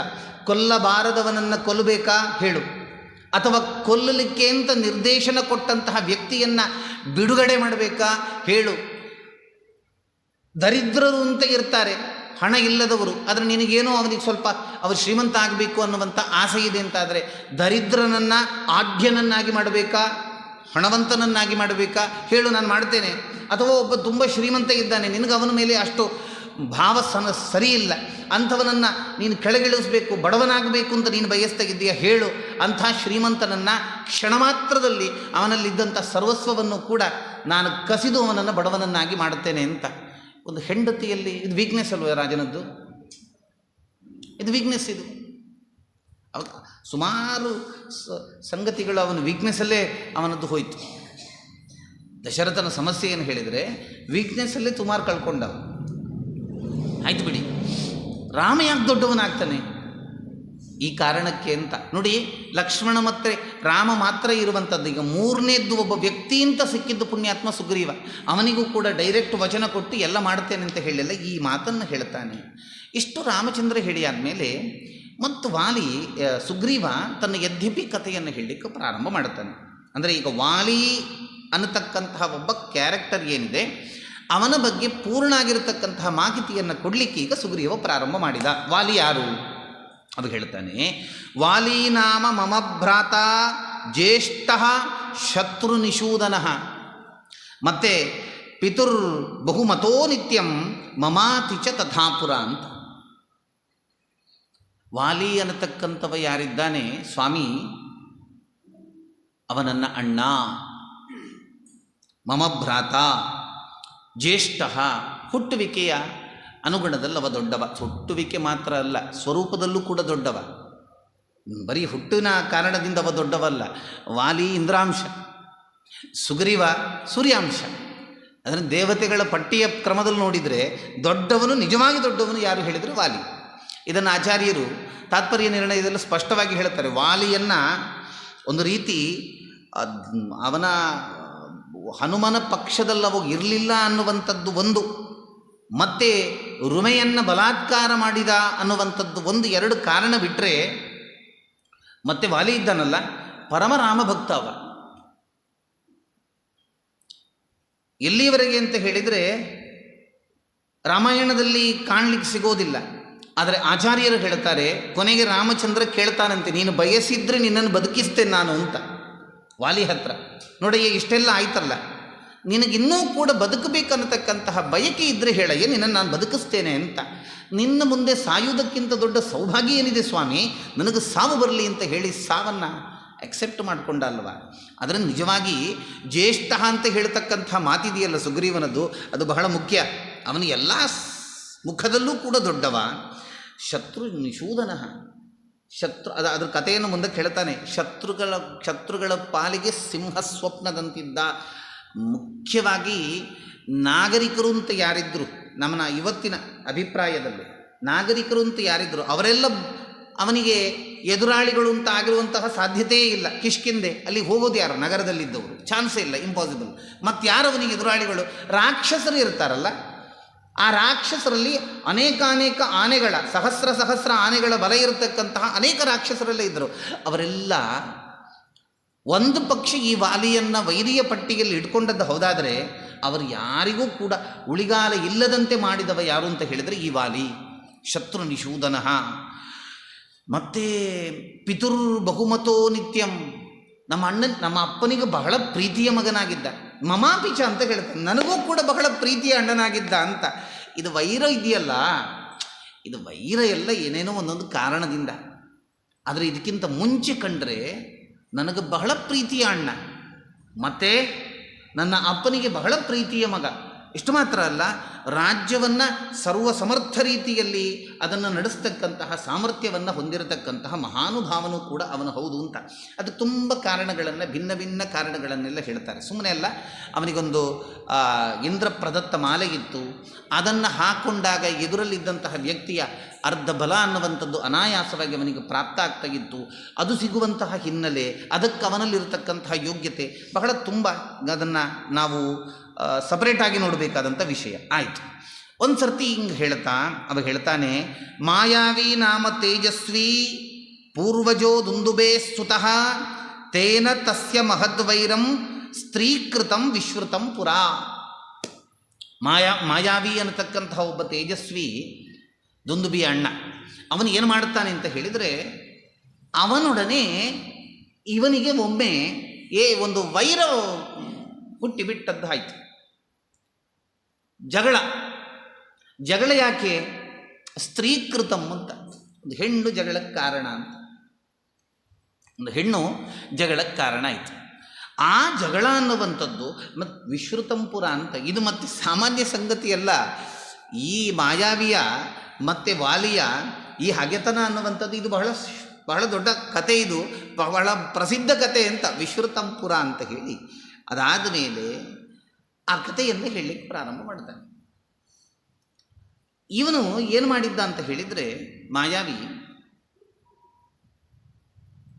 ಅದು ಯಾವುದೋ ಒಂದು ಸ್ತ್ರೀಯ ಕಾರಣಕ್ಕೋಸ್ಕರವಾಗಿ ಜಗಳ ಪ್ರಾರಂಭ ಆಗಿದೆ. ಒಂದು ಸರ್ತಿ ಕಿಷ್ಕಿಂದೆಗೆ ಬರ್ತಾನೆ. ಕಿಷ್ಕಿಂದೆಗೆ ಬಂದವ ಹೆಬ್ಬಾಗಿಲಲ್ಲಿ ನಿಂತುಕೊಂಡು ಜೋರಾಗಿ ಕಿರಿಚ್ತಾ, ಶಬ್ದವನ್ನು ಮಾಡ್ತಾ ಒಂದು ರೀತಿ ಇನ್ವೈಟ್ ಮಾಡ್ತಾನೆ ವಾಲಿಯನ್ನು. ಬಾ, ಇವತ್ತಾದ ನೀನೋ ನಾನು ನೋಡಿಬಿಡುವ ಎಂಬಂತಹ ಅಭಿಪ್ರಾಯದಲ್ಲಿ ಇನ್ವೈಟ್ ಮಾಡ್ತಾನೆ. ಇವನಂತೂ ಮೊದಲೇ ಸಾಮರ್ಥ್ಯವಾನ್ ವ್ಯಕ್ತಿ ವಾಲಿ. ಯಾವತ್ತೂ ಕೂಡ ಪದೇ ಪದೇ ರಗಳೆ ಕೊಡ್ತಕ್ಕಂಥ ಇವನಿಗೆ ಒಂದು ಪೂರ್ಣ ವಿರಾಮ ಹಾಕಲಿಲ್ಲ ಅಂತಾದರೆ ಕಷ್ಟ. ಇದು ಯಾವತ್ತೂ ರಗಳೆ. ಅದರಿಂದ ಏನು ಮಾಡ್ತಾನೆ ಅವನು, ಅವಾಗ ಕರೆದಾದ ಕೂಡಲೇ ಹೊರಟು ಬಿಟ್ಟ. ಈ ಮಾಯಾವಿ ಅನ್ನತಕ್ಕಂಥವ ಹೆಸರಿಗೆ ಅನುಗುಣವಾಗಿಯೇ ತುಂಬ ಮಾಯಾವಿದ್ಯೆಯನ್ನು ಗೊತ್ತಿರತಕ್ಕಂಥವ, ಅವು ತುಂಬ ಮಾಯ ಆಗೋದು ಇತ್ಯಾದಿ ಇತ್ಯಾದಿ. ಈ ಗಡಿಬಿಡಿಯಲ್ಲಿ ಅಣ್ಣ ಹೊರಟದ್ದನ್ನು ತಾರೆ ನೋಡ್ತಾಳೆ, ಮತ್ತೆ ಸುಗ್ರೀವ ನೋಡ್ತಾನೆ. ತಾರೆ ಅವನ ಧರ್ಮಪತ್ನಿ. ಸುಗ್ರೀವ ನೋಡ್ತಾನೆ. ಸುಗ್ರೀವ ಅಣ್ಣ ಹೀಗೆ ತರಾತುರಿಯಲ್ಲಿ ಹೊರಟಾಗ ಅವನು ಕೂಡ ಹೊರಡ್ಲಿಕ್ಕೆ ಪ್ರಾರಂಭ ಮಾಡ್ತಾನೆ. ನೀನು ಏನು ಕಾದಿದೆಯೋ ಗಡ್ಡಾಂತರ ಬೇಡ ಅಂತ ಹೇಳಿ ಅಣ್ಣನಿಗೂ ಒಂದು ರಕ್ಷೆಗಂತಾಗ್ತದೆ, ಮತ್ತು ಈ ಆಪತ್ತಿನಿಂದ ನಮಗೂ ಕೂಡ ಒಂದು ಮುಕ್ತಿ ಸಿಗ್ತದೆ ಅಂತ ಹೇಳಿಕೊಂಡು ಸುಗ್ರೀವನು ಕೂಡ ಹೊರಟ. ಸುಗ್ರೀವ ಹೊರಟ, ಈ ಮಾಯಾವಿ ರಾಕ್ಷಸ ಹೊರಟು ಮುಂದಕ್ಕೆ ಹೋಗಿ ಹೋಗಿ ಹೋಗಿ ಒಂದು ಗುಹೆಯೊಳಗೆ ಹೋಗ್ತಾನಂತೆ. ಇವರು ಬಂದರು, ಹಿಂಬಾಲಿಸ್ತಾ ಬಂದರು. ಬಂದಾಗ ಗುಹೆ ಕಾರ್ಗತ್ತಲು, ಆ ಗುಹೆ ಒಳಗೆ ಹೋಗಬೇಕೀಗ. ಆದರೆ ವಾಲಿ ಒಂದು ಮಾತು ಹೇಳ್ತಾನೆ, ಏನು ಅಂತ ಹೇಳಿದರೆ, ಇಹತ್ವಂ ತಿಷ್ಟ ಸುಗ್ರೀವ ಬಿಲದ್ವಾರಿ ಸಮಾಹಿತ ಯಾವತ್ತತ್ರ ಪ್ರವಿಶ್ಯಾಮಿ ನಿಹನ್ಮಿ ಸಹಸಾ ರಿಪುಂ ಅಂತ ಹೇಳಿ ಸುಗ್ರೀವನನ್ನು ಆ ಯಾವ ಗುಹೆ ಇರ್ತದೆ, ಆ ಬಿಲ ಇರ್ತದೆ, ಅದರ ದ್ವಾರದಲ್ಲಿ ನಿಲ್ಲಿಸ್ತಾನೆ. ಇಲ್ಲಿ ನೀನು ನಿಲ್ಲಬೇಕು ಅಂತ, ಅಂದರೆ ಒಂದು ಅರ್ಥದಲ್ಲಿ ನೀನು ಹೋಗಬಾರದು ಅಂತ, ಇಲ್ಲಿ ನೀನು ನಿಲ್ಲಬೇಕು. ಮತ್ತು ಯಾವತ್ತತ್ರ ಪ್ರವಿಶ್ಯಾಮಿ ನಿಹನ್ಮಿ ಸಹಸಾರಿಪುಂ, ಶತ್ರುವನ್ನು ಕೊಂದು ಯಾವತ್ತು ಎಷ್ಟು ಸಮಯದವರೆಗೆ ನಾನು ವಾಪಸ್ ಬರೋದಿಲ್ಲ ಅಲ್ಲಿವರೆಗೆ ನನ್ನನ್ನು ಕಾಯಿ ಅಂತ ಸ್ಪಷ್ಟ ಹೇಳಿದ್ದ. ಸರಿಯಾಯಿತು. ಇದೇನಾಗಿದೆ ಗೊತ್ತಾ, ಇವ 1 ದಿವಸ ನಿಂತ, 2 ದಿವಸ ನಿಂತ, ಹೀಗೆ ಕಾಯ್ತಾ ಇದ್ದಾನೆ. 1 ತಿಂಗಳಾಯ್ತು ರೀ, 6 ತಿಂಗಳಾಯಿತು, 10 ತಿಂಗಳಾಯಿತು. ಅಲ್ಲ, ಎಂಥದ್ದು ಸುದ್ದಿ ಇಲ್ಲ. ಒಳಗೆ ಹೋದವನದ್ದು ಸುದ್ದಿ ಇಲ್ಲ. ಈಚೆ ಕಡೆ ಅಣ್ಣಂದು ಕೂಡ ಧ್ವನಿ ಕೇಳ್ತಾ ಇಲ್ಲ, ಆಚೆ ಕಡೆ ಮಾಯಾವಿಯ ಸ್ವರವೂ ಕೇಳ್ತಾ ಇಲ್ಲ. ಅಯ್ಯಯ್ಯೋ ಏನು ಕತೆ ಅಂತ ಒಂದು ರೀತಿ ಚಿಂತಾಕ್ರಾಂತನಾಗ್ತಾನೆ ಸುಗ್ರೀವ. ಯೋಚನೆ ಮಾಡ್ತಾ 1 ವರ್ಷ ಆದಾಗ, ಸರಿಯಾಗಿ ಅವನನ್ನು ದ್ವಾರದಲ್ಲಿ ನಿಲ್ಲಿಸ್ಕೊಂಡು 1 ವರ್ಷ ಆದಾಗ ಅಯ್ಯಯ್ಯೋ ಅಂತ ಹೇಳಿ ಬೊಬ್ಬೆ ಹಾಕುವ ರೀತಿಯಲ್ಲಿ ಶಬ್ದ ಹೊರಗೆ ಬರ್ತದೆ. ಶಬ್ದ ಹೊರಗೆ ಬಂದದ್ದು ಮಾತ್ರ ಅಲ್ಲ, ಆ ಗುಹೆಯ ಬಾಯಿಯಿಂದ ನೊರೆಯಿಂದ ಕೂಡಿದ ರಕ್ತಗಳು ಹೊರಗೆ ಬರ್ತದಂತೆ. ಈ ಸುಗ್ರೀವ ಯೋಚನೆ ಮಾಡ್ತಾನೆ, ಅದು ನೊರೆಯಿಂದ ಕೂಡಿದ ರಕ್ತ ಹೊರಗೆ ಬಂದ ಸಂದರ್ಭದಲ್ಲಿ ಒಳಗಿನಿಂದ ಮಾಯಾವಿಯ ಧ್ವನಿಯನ್ನು ಕೇಳುತ್ತಾನೆ. ಮಾಯಾವಿ ಚೀರಾಡ್ತಕ್ಕಂತಹ ಧ್ವನಿಯನ್ನು ಕೇಳುತ್ತಾನೆ. ಈ ಧ್ವನಿಯನ್ನು ಕೇಳಿದಂತಹ ಸುಗ್ರೀವ ಮತ್ತೆ ಪುನಃ ಕರ್ಣಾಲಿಸಿಕೊಂಡು ಕೇಳ್ತಾನೆ. ಅಣ್ಣನ ಧ್ವನಿಯನ್ನಾದರೂ ಕೇಳ್ತದ? ಬರೀ ರಾಕ್ಷಸರ, ಅಂದರೆ ರಕ್ತ ಬರ್ತಾ ಇದೆ, ರಾಕ್ಷಸ ಇನ್ನೂ ಧ್ವನಿ ಮಾಡ್ತಾ ಇದ್ದಾನೆ, ಅಣ್ಣನ ಧ್ವನಿ ಇಲ್ಲ. ಈಗ ಏನು ತೀರ್ಮಾನಕ್ಕೆ ಬರಬೇಕೀಗ ಸುಗ್ರೀವ? ಅವ ಏನು ಅನಿಸಿದ, ಅಣ್ಣಂದು ಮುಗೀತು, ರಾಕ್ಷಸ ಸಂಹಾರ ಮಾಡಿದ್ದಾನೆ. ಅಯ್ಯೋ ದೇವರೇ, ಏನಪ್ಪ ಆಯಿತು ಅಂತ ಹೇಳಿಕೊಂಡು ನಿಜವಾಗಿ ಅವನೇನೋ ದುರಾಸೆಯಿಂದಲೋ ಲೋಭದಿಂದಲೋ ಈ ರೀತಿ ಮಾಡಿದ್ದಲ್ಲ. ಸತ್ಯವಾಗಿ ಏನು ಮಾಡ್ತಾನೆ, ಅಲ್ಲೇ ಇದ್ದಂತಹ ಒಂದು ದೊಡ್ಡ ಬಂಡೆಯನ್ನು, ಇನ್ನು ಈ ಅಣ್ಣನನ್ನು ಸಂಹಾರ ಮಾಡಿದ ಈ ಅಸುರ ಯಾರಿದ್ದಾನೆ ಅವನು ಮತ್ತೆ ವಾಪಸ್ ಬರಬಾರದು ಅಂತ ಹೇಳಿ ಆ ಗುಹೆಯ ಬಾಗಿಲಿಗೆ ಗಟ್ಟಿಯಾಗಿ ಆ ಬಂಡೆಕಲ್ಲನ್ನು ಇಟ್ಟ, ವಾಪಸ್ ಬಂದ. ವಾಪಸ್ ಬರುವಾಗಲೂ ಕೂಡ ಏನಾಗಿದೆ ಗೊತ್ತಾ, ಇವನವ ಬಾಯಿ ಬಿಟ್ಟು ಹೇಳಿಲ್ಲ. ಇವನು ಬಾಯಿ ಬಿಟ್ಟು ಹೇಳಲಿಲ್ಲ, ಅಣ್ಣ ಹೀಗಾಗಿದ್ದಾನೆ ಅದು ಏನೂ ಹೇಳಲಿಲ್ಲ. ಆದರೆ ಅಲ್ಲಿ ಅವನ ಆಸ್ಥಾನದ ಮಂತ್ರಿಗಳೆಲ್ಲ ಇರ್ತಾರೆ, ಅವರೆಲ್ಲ ಕೇಳ್ತಾರೆ, ಎಲ್ಲಿ ವಾಲಿ ಅಂತ. ಅಂದಾಜಾಗ್ತದೆ, ಅವರಿಗೆಲ್ಲ ಅಂದಾಜಾಗ್ತದೆ. ವಾಲಿ ಇವನ ಮುಖಚರ್ಯೆಯನ್ನು, ಮುಖಭಾವವನ್ನು ನೋಡಿದಂತಹ ವ್ಯಕ್ತಿಗಳು ತೀರ್ಮಾನಕ್ಕೆ ಬರ್ತಾರೆ, ಆಯ್ತಲ್ಲ, ಇನ್ನು ವಾಲಿ ಭಾರತ ಲೋಕಕ್ಕೆ ಹೋಗಿದ್ದಾನೆ ಅಂತ ಹೇಳಿದರೆ ಮತ್ತು ನಾವಿನ್ನೇನು ಮಾಡಬೇಕು? ಅದರಿಂದ ಸುಗ್ರೀವ, ರಾಜ್ಯವನ್ನು ಅರ್ಧಕ್ಕೆ ಬಿಡಲಿಕ್ಕಿಲ್ಲ, ನೀನು ಸಿಂಹಾಸನವನ್ನು ಏರಬೇಕು ಮತ್ತು ರಾಜ್ಯಭಾರವನ್ನು ಮಾಡಬೇಕು, ನಿರ್ವಹಿಸಬೇಕು ಅಂತ ಹೇಳಿ ಸುಗ್ರೀವನಿಗೆ ಸಿಂಹಾಸನದ ಜವಾಬ್ದಾರಿಯನ್ನು ಕೊಟ್ಟಂತಹ ವ್ಯಕ್ತಿಗಳೆಲ್ಲ ಅವನನ್ನು ರಾಜನನ್ನಾಗಿ ಮಾಡಿ ತಾವು ಮತ್ತೆ ಯಥಾಪ್ರಕಾರದಲ್ಲೇ ತಮ್ಮ ನಿತ್ಯ ಕೈಂಕರ್ಯವನ್ನು ನಡೆಸ್ತಾಗಿದ್ದರು. ಹೀಗೆ ರಾಜ್ಯಭಾರ ಆಗ್ತಾಗಿದೆ. ಇದೆಲ್ಲ ಕಥೆಯನ್ನು ಸುಗ್ರೀವ ರಾಮನ ಹತ್ರ ಹೇಳೋದು. ಹೀಗೆ ಆಗ್ತಾ ಇತ್ತು. ರಾಮಚಂದ್ರ ಒಂದು ದಿವಸ ರಾಜ್ಯಭಾರ ಮಾಡ್ತಾ ಇರುವಾಗ ಕಥೆ ಏನು ಗೊತ್ತುಂಟ? ದಡ ದಡ ದಡ ದಡ ಅಂತ ಶಬ್ದ ಮಾಡಿಕೊಂಡು ಒಬ್ಬ ಬಂದ. ಯಾರಂತೂ ನೋಡಿದರೆ ಯಾರು? ವಾಲಿ. ವಾಲಿ ಬಂದು ಬಿಟ್ಟಿದ್ದಾನೆ, ಸಭಾಂಗಣಕ್ಕೂ ವಾಲಿ ಬಂದು ಬಿಟ್ಟಿದ್ದಾನೆ. ನನಗೆ ಹೆದರಿಕೆ ಮತ್ತು ಸಂತೋಷ ಒಂದೇ ಹೊತ್ತಲ್ಲಾಯಿತು. ಸಂತೋಷ ಯಾಕೆ? ಅಣ್ಣ ಇದ್ದಾನಲ್ಲ. ಹೆದರಿಕೆ ಯಾಕೆ? ಅಣ್ಣ ಇದ್ದಾನಲ್ಲ. ಎರಡಕ್ಕೂ ಒಂದೇ ಉತ್ತರ. ಬಿಡುವವ ಅಲ್ಲ, ವಾಲಿಯ ಬಲ ಅಂಥದ್ದದು. ಆದ್ದರಿಂದ ಇನ್ನೇನು ಮಾಡೋದು? ಬಂದಂತಹ ವಾಲಿ ಕೆಂಗಣ್ಣಿನಲ್ಲಿ ನನ್ನನ್ನು ನೋಡ್ತಾ ಇದ್ದ. ಪರಿಪರಿಯಾಗಿ ಅವನಿಗೆ ಆತಿಥ್ಯವನ್ನು, ಸ್ವಾಗತವನ್ನು ಎಲ್ಲ ಮಾಡಿದೆ. ಅಣ್ಣ, ನೀನು ಬದುಕಿದ್ದೀಯಲ್ಲ, ನಮ್ಮ ಸೌಭಾಗ್ಯ, ನಮ್ಮ ರಾಜ್ಯದ ಸೌಭಾಗ್ಯ ಅಂತ ಹೇಳಿ ಪರಿಪರಿಯಾಗಿ ಅವನನ್ನು ಮೆಚ್ಚಿಸ್ತಕ್ಕಂತಹ ಮಾತಿನಿಂದ ಅವನ ಸ್ವಾಗತವನ್ನು ಮಾಡಿದೆ. ನನ್ನ ಕಿರೀಟ ಅವನ ಕಾಲುಗಳನ್ನು ತಾಗಿತು, ನಮಸ್ಕಾರ ಮಾಡಿದೆ. ವಾಲಿ ಮಾತ್ರ ಕೋಪದಿಂದ ತಣ್ಣಗಾಗಲೇ ಇಲ್ಲ. ಹಿಂಗಾದಾಗ ನೀನು ಗತಿಸಿ ಹೋದಿ ಅನ್ನುವಂತಹ ಸಂದರ್ಭದಲ್ಲಿ ಈ ಮಂದಿಗಳೆಲ್ಲ ನನ್ನನ್ನು ಒತ್ತಾಯ ಮಾಡಿದ್ದರಿಂದ ನೀನು ಕೂರ್ತಕ್ಕಂಥ ಸಿಂಹಾಸನದಲ್ಲಿ ಕೂರುವಂತಹ ಅನಿವಾರ್ಯ ಸ್ಥಿತಿ ನನಗೆ ಬಂದು ಬಿಟ್ಟಿತ್ತಣ್ಣ. ಆದರೆ ಇದಕ್ಕೆ ನಿಜವಾಗಿ ನೀನೇ ಅರ್ಹ, ನೀನೇ ಕೂರಬೇಕು, ಬಾ ಕೂತ್ಕೊಂತ ಹೇಳಿದಾಗಲೂ ಇಲ್ಲ, ವಾಲಿ ಸಮಾಧಾನ ಆಗಲಿಲ್ಲ. ವಾಲಿ ಹೇಳುತ್ತಾನಂತೆ ಯಾವಾಗ ಸುಗ್ರೀವನಿಗೆ, ಸೂದಗಿತ್ವಾತು ತಂ ಶತ್ರುಂ ವಿಶ್ರಾಂತಂ ದುಂದುಬೆ ಸುತಂ ನಿಷ್ಕ್ರಾಮನ್ನೈವ ಪಶ್ಯಾಮಿ ವಿಲಸ್ಯ ಪಿಹಿತಂ ಮುಖಂ. ತುರುಳ, ನಾಟಕ ಮಾಡ್ತಾ ಇದ್ದಿ, ನಿನ್ನ ನಾಟಕದ ಕಂಪನಿಯವರೊಡನೆ ಸೇರಿಕೊಂಡು ನಾಟಕ ಮಾಡ್ತಾ ಇದ್ದಿ. ನನ್ನ ಸಿಂಹಾಸನದ ಮೇಲೆ ಕಣ್ಣಿತ್ತು ನಿನಗೆ, ಅದಕ್ಕೆ ಬೇಕಾದಂತಹ ವ್ಯವಸ್ಥೆಯನ್ನು ನೀನೇ ಮಾಡಿಕೊಂಡಿಯಲ್ವಾ? ಯಾಕೆ ಹೇಳಿದ್ನೋಗಿಲ್ವೋ? ನಾನು ಬರುವವರೆಗೆ ಬಿಲದ್ವಾರದಲ್ಲಿ ನನ್ನನ್ನು ಕಾಯಬೇಕು ಅಂತ ಹೇಳಿದ್ನೋಗಿಲ್ವೋ? ಹೇಳಿದ್ದಿ, ಮತ್ತೆ ಯಾಕೆ ಕೇಳಲಿಲ್ಲ? ಅಲ್ಲ, 1 ವರ್ಷ ಆಯಿತು. ಮೂರ್ಖ, ಆ ಮಾಯಾವಿ ಅಸುರನನ್ನು ಹುಡುಕ್ಲಿಕ್ಕೆ ನನಗೆ 1 ವರ್ಷ ಬೇಕಾಯಿತು, ಸಿಗಲಿಕ್ಕಲ್ಲ. ಹುಡುಕಿ ಸಿಕ್ಕಿ ಆದಮೇಲೆ ಒಂದೇ ದಿವಸದಲ್ಲಿ ಹೋದವ. ಅವನನ್ನು ಹುಡುಕ್ಲಿಕ್ಕೆ ನನಗೆ 1 ವರ್ಷ ಬೇಕಾಯಿತು. 1 ವರ್ಷ ಹುಡುಕಿ ಹುಡುಕಿ ಹುಡುಕಿ ಆದಮೇಲೆ, ಸಿಕ್ಕಿ ಆದಮೇಲೆ ಅವನನ್ನು ಸಂಹಾರ ಮಾಡಿ ಅವನ ಬಾಯಿಂದ ಹೊರಗೆ ಬಂದಂತಹ ಆ ನೆತ್ತರುನಿಂದ ಕೂಡಿದ ಆ ನೊರೆಗಳ ಮಧ್ಯದಲ್ಲಿ ಹೆಂಗೋ ಸಂಭಾಳಿಸ್ಕೊಂಡು ಬಿಲದಿಂದ ಹೊರಗೆ ಬರಬೇಕು ಅಂತ ನೋಡಿದರೆ, ನಿಷ್ಕ್ರಾಮನ್ನೈವ ಪಶ್ಯಾಮಿ ವಿಲಸ್ಯ ಪಿಹಿತಂ ಮುಖಂ. ಬಿಲದ್ವಾರವನ್ನು ದೊಡ್ಡ ಬಂಡಕಲ್ಲಿಟ್ಟು ಈ ಧೂರ್ತ ಮುಚ್ಚಿಬಿಟ್ಟಿದ್ದಾನೆ. ಅವನೊಡನೆ ಯುದ್ಧ ಮಾಡಿ ಸುಸ್ತಾಗಿದೆ, ಈ ಬಂಡೆಕಲ್ಲನೀಗ ದುಡಬೇಕಾಗಿದೆ. ಏನು ಆಲೋಚನೆ ಮಾಡಿದ ನನ್ನ ತಮ್ಮ, ನನ್ನ ಸ್ಥಾನಕ್ಕೆ ಬರಬೇಕು ಅಂತ. ಆದ್ದರಿಂದ ಅವನು ಅಷ್ಟು ಕ್ರೋಧಿಷ್ಠನಾಗಿ ಸುಗ್ರೀವನನ್ನು ಅಷ್ಟೂ ಮಂದಿಯ ಮುಂದೆ ಹೀನಾಯವಾಗಿ ಬೈದು ರಾಜ್ಯದಿಂದ ಹೊರಗೆ ಕಳಿಸ್ಬಿಟ್ಟ. ತಲೆ ನೋಡಿದರೆ ನಿನ್ನಂದ ಇಲ್ಲ ಅಂತ ಮಾಡುತ್ತೇನೆ. ಇಷ್ಟಾಗಿ ಮುಂದಕ್ಕೇನಾಗ್ತದೆ ಗೊತ್ತಾ?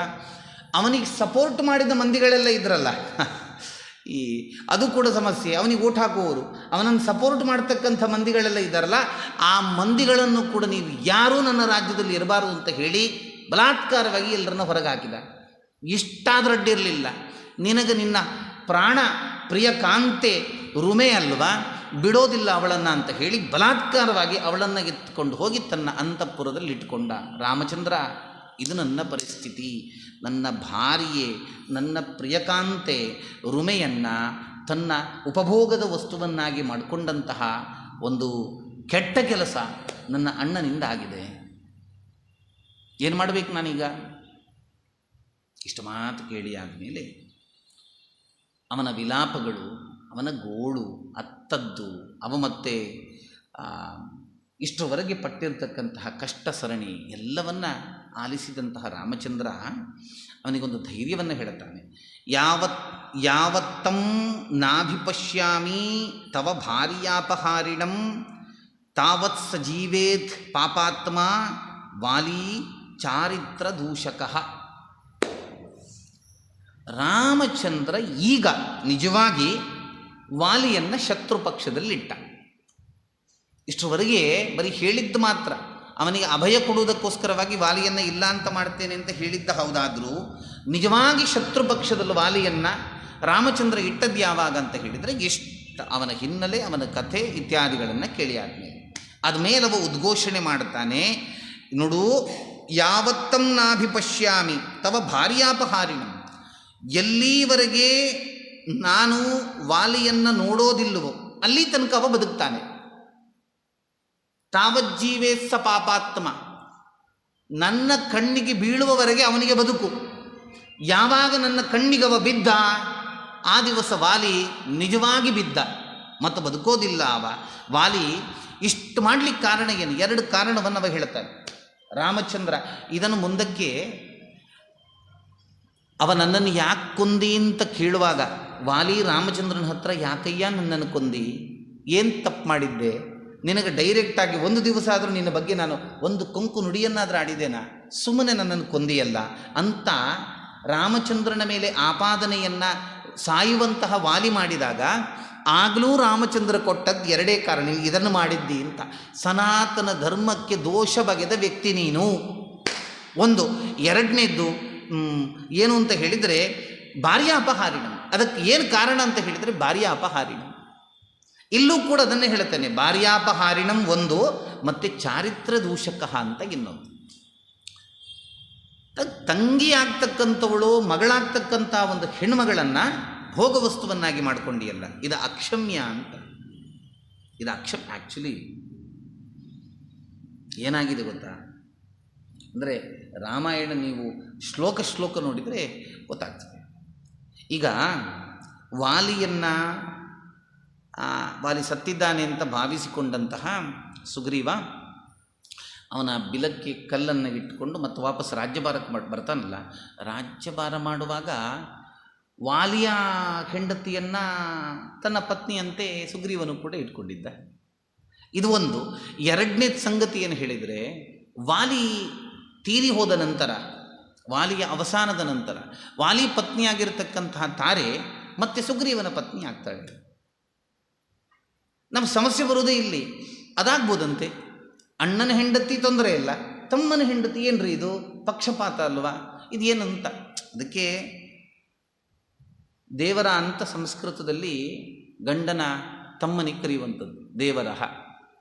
ದೇವರಹ ಅಂತ ಹೇಳಿದರೆ ಏನು ಗೊತ್ತಾ, ದ್ವಿತೀಯ ಹವರಹ, 2ನೇ ಗಂಡ ಅಂತ. ಹಿಂದಿನ ಕಾಲದ ಒಂದು ವ್ಯವಸ್ಥೆ, ಇವತ್ತಿಲ್ಲ ಅದು. ಹಿಂದಿನ ಕಾಲದಲ್ಲಿ ಒಂದು ವ್ಯವಸ್ಥೆ. ಒಂದು ಹೆಣ್ಣು ತನ್ನ ಮನೆ ಮಂದಿಯನ್ನೆಲ್ಲ ಬಿಟ್ಟು ಮತ್ತೊಂದು ಮನೆಗೆ ಬಂದಂತಹ ಸಂದರ್ಭದಲ್ಲಿ ಆಕಸ್ಮಿಕವಾಗಿ ಗಂಡನ್ನು ಕಳ್ಕೊಂಡಾಗ ಅದೇ ಮನೆಯಲ್ಲಿ ಅದೇ ವ್ಯಕ್ತಿಗೆ ಸಂಬಂಧಪಟ್ಟ ಇನ್ನೊಬ್ಬ ತಮ್ಮ ಯಾರಾದರೂ ಇದ್ದರೆ ಆಕೆಗೆ ಬಾಳನ್ನು ಕೊಡ್ತಕ್ಕಂಥ ಕೆಲಸವ ಮಾಡ್ಬೋದು ಉಂಟು. ಅದರಿಂದ ದೇವರಹ, ಸಂಸ್ಕೃತದಲ್ಲಿ ದೇವರ ಹೇಳಿದರೆ ಗಂಡನ ತಮ್ಮ, ಭಾವ. ಆದ್ದರಿಂದ ಸುಗ್ರೀವ ಮಾಡಿದ್ದು ತಪ್ಪಿನ ಪಟ್ಟಿಯೆಲ್ಲ ಬರಲಿಲ್ಲ. ಆದರೆ ಇವನಿಗಿದ್ದಾಗಲೇ ಸುಗ್ರೀವ ಮತ್ತೆ ಭೋಗಿಸಬೇಕು ಅಂತ ಅವಳನ್ನು ಇಟ್ಕೊಂಡದ್ದೂ ಅಲ್ಲ, ಅದು ಸಹಜವಾಗಿ ಬಂದದ್ದದು. ಆವಾಗಿನ ಧರ್ಮ, ಆವಾಗಿನ ಕಾಲದ ಸಂವಿಧಾನ ಹಂಗಿದ್ದದ್ದರಿಂದ ಅದು ಹಾಗಾಯಿತು. ಅದು ಬಿಟ್ಟರೆ ಆದರೆ ಇದು ಹಾಗಲ್ಲ. ತಮ್ಮನನ್ನು ದೂರ ಮಾಡಿ, ದೂರ ಕಳಿಸಿ ಬಲಾತ್ಕಾರದಿಂದ ಮಾಡಿರತಕ್ಕಂತಹ ಕುಕೃತ್ಯ. ಇದು ರಾಮಚಂದ್ರನನ್ನು ಕೆರಳಿಸ್ತಕ್ಕಂತಹ ಕೆಲಸ ಮಾಡಿದ್ದು. ನೀನು ಭಾರ್ಯಾಪಹಾರಿ, ಮತ್ತೊಬ್ಬನ ಭಾರ್ಯಳನ್ನು ಅಪಹಾರ ಮಾಡಿದಂತಹ ದುಷ್ಟ ನೀನು. ನಿನಗೆ ಇದೇ ದೊಡ್ಡ ನಿನ್ನ ಇಡೀ ಜೀವನದ ಚರಿತ್ರೆಗೆ ದೂಷಣಕ್ಕೆ ಕಾರಣ ಆದದ್ದು, ಚಾರಿತ್ರ ದೂಷಕ ಅಂತ. ಅದರಿಂದ ರಾಮ ಹೇಳ್ತಾನೆ, ಅವನು ನನ್ನ ಕಣ್ಣು ಮುಂದೆ ಬರಲಿ, ಅವ ಅಲ್ಲಿ ತನಕ ಬದುಕಲಿ ಅಂತ. ಸರಿ, ಇಷ್ಟೆಲ್ಲ ಆದಮೇಲೆ ಸುಗ್ರೀವ ಹೇಳ್ತಾನೆ, ಅಲ್ಲ ರಾಮ, ಧೈರ್ಯದ ಮಾತನ್ನು ಸಲೀಸಾಗಿ ಎಲ್ಲರೂ ಕೂಡ ಹೇಳ್ಬೋದು, ನಾವಿದ್ದೇವೆ ಅಂತ. ಎಲ್ಲಿದ್ದೀರಿ ಅಂತಂದು ಹೇಳಿದರೆ ಇರೋದಿಲ್ಲ ಯಾರು. ಆದರೆ ರಾಮನಿಗೂ ಕೂಡ ಸುಗ್ರೀವ ಹಾಗೆ ಹೇಳ್ತಾನೆ, ರಾಮ ನೋಡು, ಸುಗ್ರೀವನನ್ನು ಬಚಾವ್ ಮಾಡಬೇಕು ಅಂತ ಹೇಳಿಕೊಂಡು ನೀನು ವಾಲಿಯನ್ನು ಸಂಹಾರ ಮಾಡ್ತೇನೆ ಅಂತ ಬಾಯಲ್ಲಿ ಹೇಳುವುದು ಸತ್ಯ. ಆದರೆ ವಾಲಿ ಇದ್ದಾನಲ್ಲ, ನಮ್ಮ ಎಲ್ಲರ ಎಣಿಕೆಯನ್ನು ಮೀರಿ ನಿಂತವ ಅಂತ. ಅವನ ಬಲದ ಲಕ್ಷಣವನ್ನು, ಅವನ ಬಲದ ತಾಕತ್ತನ್ನು, ಅವನ ಶೌರ್ಯದ ಪರಾಕ್ರಮವನ್ನು ಈಗ ಮತ್ತೆ ಸುಗ್ರೀವ ಹೇಳ್ತಾನೆ, ನಮ್ಮ ಅಣ್ಣ ಎಂಥವ ಗೊತ್ತಾ, ಅವನು ಎಷ್ಟು ಬಲಿಷ್ಠ ಗೊತ್ತಾ, ಒಮ್ಮೆ ಅದರ ಬಗ್ಗೆ ನೀನು ಯೋಚನೆ ಮಾಡಬೇಕು ಅಂತ ಹೇಳಿ, ಸಮುದ್ರಾತ್ ಪಶ್ಚಿಮಾತ್ ಪೂರ್ವಂ ದಕ್ಷಿಣಾದಪಿ ಚೋತ್ತರಂ ಕ್ರಾಮತ್ಯನುದಿತೆ ಸೂರ್ಯೇ ವಾಲಿ ವ್ಯಪಗತಕ್ಲಮಃ ಅಂತ ಹೇಳಿ. ಇದು ವಾಲಿದ್ದು ಬಲ. ಸ್ವಾಮಿ, ನಮ್ಮಣ್ಣ ಇದ್ದಾನಲ್ಲ, ಒಂದು ದಿವಸ ಸೂರ್ಯ ಹುಟ್ಟಿ ಒಂದು ದಿವಸ ಸೂರ್ಯ ಮುಳುಗುದ್ರ ಒಳಗೆ ಅವನು ಎಷ್ಟು ಕಾರ್ಬಾರ್ ಮಾಡ್ತಾನೆ ಅಂತ ಹೇಳಿದರೆ, ದಕ್ಷಿಣ ಸಮುದ್ರದಿಂದ ಪಶ್ಚಿಮ ಸಮುದ್ರ, ದಕ್ಷಿಣ ಸಮುದ್ರದಿಂದ ಉತ್ತರದ ಹಿಮಾಲಯದವರೆಗೆ, ಪೂರ್ವ ಸಮುದ್ರದಿಂದ ಪಶ್ಚಿಮ ಸಮುದ್ರದವರೆಗೆ ಲೀಲಾಜಾಲವಾಗಿ ಹೋಗಿ ಬರ್ತಾನವ ಅಂತ. ಅವನ ವೇಗ ಎಷ್ಟಿರ್ಬೋದು ಯೋಚನೆ ಮಾಡಿ. ಅಷ್ಟು ಮಾತ್ರ ಅಲ್ಲ, ರಾಮಾಯಣದಲ್ಲಿ ಬರ್ತದೆ ಅವನು ಎಷ್ಟು ಬಲಿಷ್ಠ ಅಂತ ಹೇಳಿದರೆ, ಈ ಪರ್ವತಗಳೆಲ್ಲ ಇರ್ತದಲ್ಲ ಅದರ ಶಿಖರ ಭಾಗಕ್ಕೆ ಹೋಗೋದಂತೆ. ಅದು ಹಿಂಗಿರ್ತದೆ ತ್ರಿಕೋಣದ ಶಿಖರ ಭಾಗಕ್ಕೆ ಹೋದಾಗ ಅದನ್ನು ತುಂಡು ಮಾಡಿ ಎಳ್ದು ಮೇಲಕ್ಕೆ ಬಿಸಾಡೋದಂತೆ. ಬಿಸಾಡಿ ಅದು ಮತ್ತೆ ಪೂರ್ತಿ ಕೆಳಗೆ ಬೀಳಲಿಕ್ಕಾಗ್ತದೆ ಅಂತ ಆಗುವಾಗ ಪಟಕ್ಕನೆ ಹಿಡಿಯೋದಂತೆ, ಮತ್ತಲ್ಲೇ ಇಡೋದಂತೆ. ಅಂದ್ರೆ ಅವನಿಗೆ ಆಟ ಯಾವುದು ನಮಗೆ ಊಗಿಸ್ಲಿಕ್ಕೂ ಸಾಧ್ಯ ಇಲ್ಲದ ಸಂಗತಿಗಳೆಲ್ಲ ಇದೆಯೋ ಅದು ನಮ್ಮಣ್ಣನಿಗೆ ಆಟ. ಮರಗಳನ್ನೆಲ್ಲ ಹಸಿಯಾಗಿರ್ತಕ್ಕಂತಹ ವರ್ಷಾನುಗಟ್ಟಲೆಯಿಂದ ಬದುಕಿರ್ತಕ್ಕಂತಹ ಮರಗಳನ್ನೆಲ್ಲ ಹಿಂಗೆ ಬೆಂಡ್ ಮಾಡಿ ತೆಗೆದು ಜಾಡಿಸಿ ದೂರ ಮಾಡತಕ್ಕಂತಹ ಸಾಮರ್ಥ್ಯದವ ನಮ್ಮಣ್ಣ. ಅಷ್ಟು ಸುಲಭದವ ಅಲ್ಲ.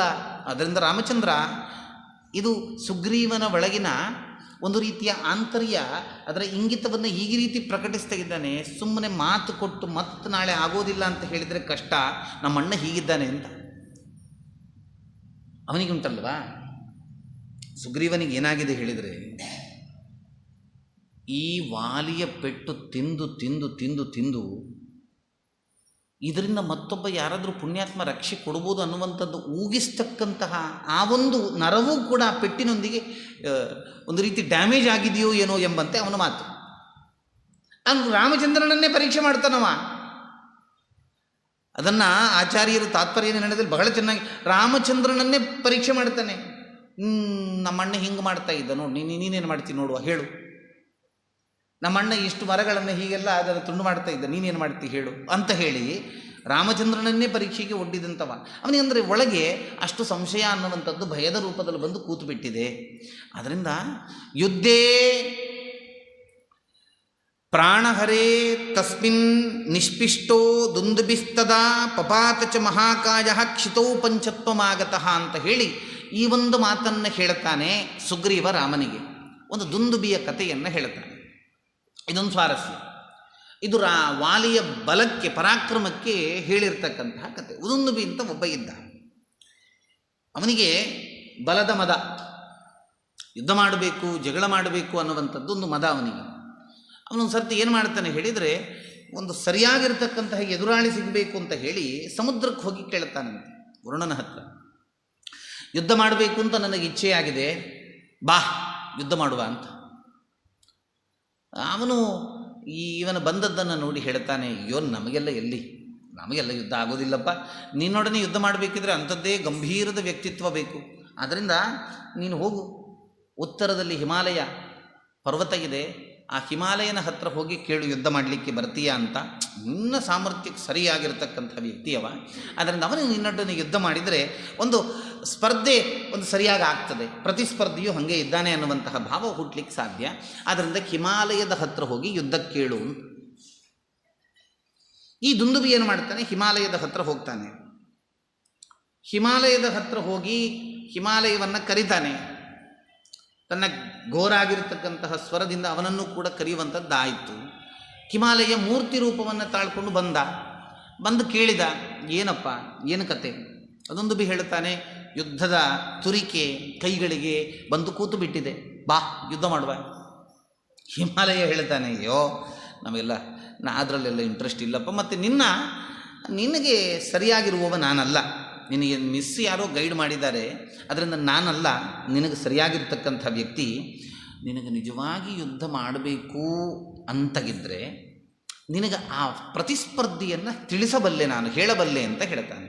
ಯಾರು ಹೇಳು ಅಂತ ದುಂದುಬಿ ಕೇಳಿದಾಗ ಹಿಮಾಲಯ ಹೇಳ್ತಾನೆ, ಇಲ್ಲೇ ಹತ್ತಿರದಲ್ಲೇ ಕಿಷ್ಕಿಂಧೆಯಲ್ಲಿ ಒಬ್ಬ ಇದ್ದಾನೆ, ವಾಲಿ ಅಂತ ಒಂದು ಹೆಸರು, ಮಹಾಪರಾಕ್ರಮಿ. ನಿನಗೊಂದು ಸಂಗತಿ ಹೇಳ್ತಾನಪ್ಪ ದುಂದುಬಿ. ಏನು? ವಾಲಿಯ ಹಿಸ್ಟ್ರಿಯಲ್ಲಿ ಇಷ್ಟರವರೆಗೆ ಸೋತದ್ದೇ ಇಲ್ಲ. ಅವನು ಸುಮ್ಮನೆ ನಿಜವಾಗಿ ಅದೊಂದು ಬದುಕಲಿಕ್ಕೆ ಅವಕಾಶ ಕೊಟ್ಟದ್ದು ಹಿಮಾಲಯ, ಹಿಮವಾನ್.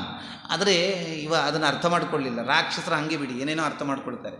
ಆದ್ದರಿಂದ ಅವ ಹೇಳ್ತಾನೆ, ವಾಲಿಯ ಒಟ್ಟಂದದ ಇತಿಹಾಸದಲ್ಲಿ ಅವ ಸೋತದ್ದೇ ಇಲ್ಲ. ನಿನಗೆ ಸರಿಯಾದ ಎದುರಾಳಿ, ನಿಮ್ಮ ಸೆಣಸಾಟಕ್ಕೆ ಒಂದು ಅರ್ಥ ಇದೆ, ಅದರಿಂದ ಹೋಗಿ ಅವನೊಡನೆ ಯುದ್ಧ ಮಾಡು ಅಂತ ಹೇಳಿದಾಗ ದುಂದುಬಿ ಬಂದ. ದುಂದುಬಿ ಬಂದಿದ್ದಾನೆ, ಕಿಷ್ಕಿಂಧೆಗೆ ಬಂದಿದ್ದಾನೆ. ಕಿಷ್ಕಿಂಧೆಗೆ ಬಂದು ವಾಲಿಯನ್ನು ಡೈರೆಕ್ಟಾಗಿ ಇನ್ವೈಟ್ ಮಾಡಿದ. ಎಲ್ಲಿದ್ದಿ ವಾಲಿ? ಯುದ್ಧಕ್ಕೆ ಬರಬೇಕು. ವಾಲಿ ನಿದ್ರೆಯಲ್ಲಿದ್ದ, ಸ್ವಲ್ಪ ಪಾನವೂ ಕೂಡ ಆಗಿತ್ತು. ತನ್ನ ಪತ್ನಿಯೊಡನೆ ಹೊರಗೆ ಬಂದಾದ ಕೂಡಲೇ ಪ್ರಾಯ ಕೈಯಲ್ಲಿ ಪಾನದ ಪಾತ್ರ ಇರ್ಬೋದು, ಅದನ್ನೆಲ್ಲ ಹಿಡ್ಕೊಂಡದ್ದು ಬಂದದ್ದು ನೋಡಿ, ಯಾಕಯ್ಯ ಸಾಯುವ ಸಂಕಲ್ಪ ಮಾಡಿದ್ದೀಯಾ, ಸುಮ್ಮನೆ ಯಾಕೆ ನನ್ನನ್ನು ಯುದ್ಧಕ್ಕೆ ಕರಿತಾಗಿದ್ದಿ ಅಂತ ವಾಲಿ ಸಹಜವಾಗಿ ಹೇಳ್ತಾನೆ.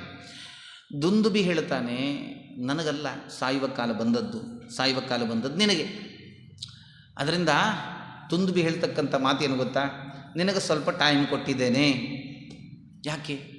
ಯಾರನ್ನೆಲ್ಲ ಮುದ್ದಾಡಬೇಕು, ಏನೆಲ್ಲ ಮಾಡಲಿಕ್ಕೆ ಉಂಟು, ಬಾಕಿ ಉಂಟು, ಅದನ್ನೆಲ್ಲ ಮಾಡಿ ಮುಗಿಸಿಬಿಡು ಅಂತ.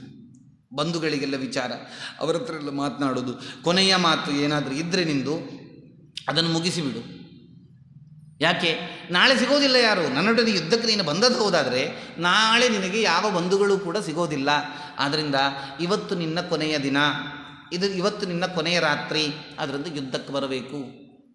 ಮತ್ತು ಹೆಂಗಸರನ್ನೆಲ್ಲ ಕಟ್ಕೊಂಡು ಬಂದಿದ್ದಿ, ಅವರನ್ನು ಕೂಡ ಸಂಭಾಳಿಸ್ಕೊಂಡು ಅವರಿಗೆ ಹೇಳಬೇಕಾದಂಥ ಮಾತನ್ನೆಲ್ಲ ಹೇಳಿ ಬಾ.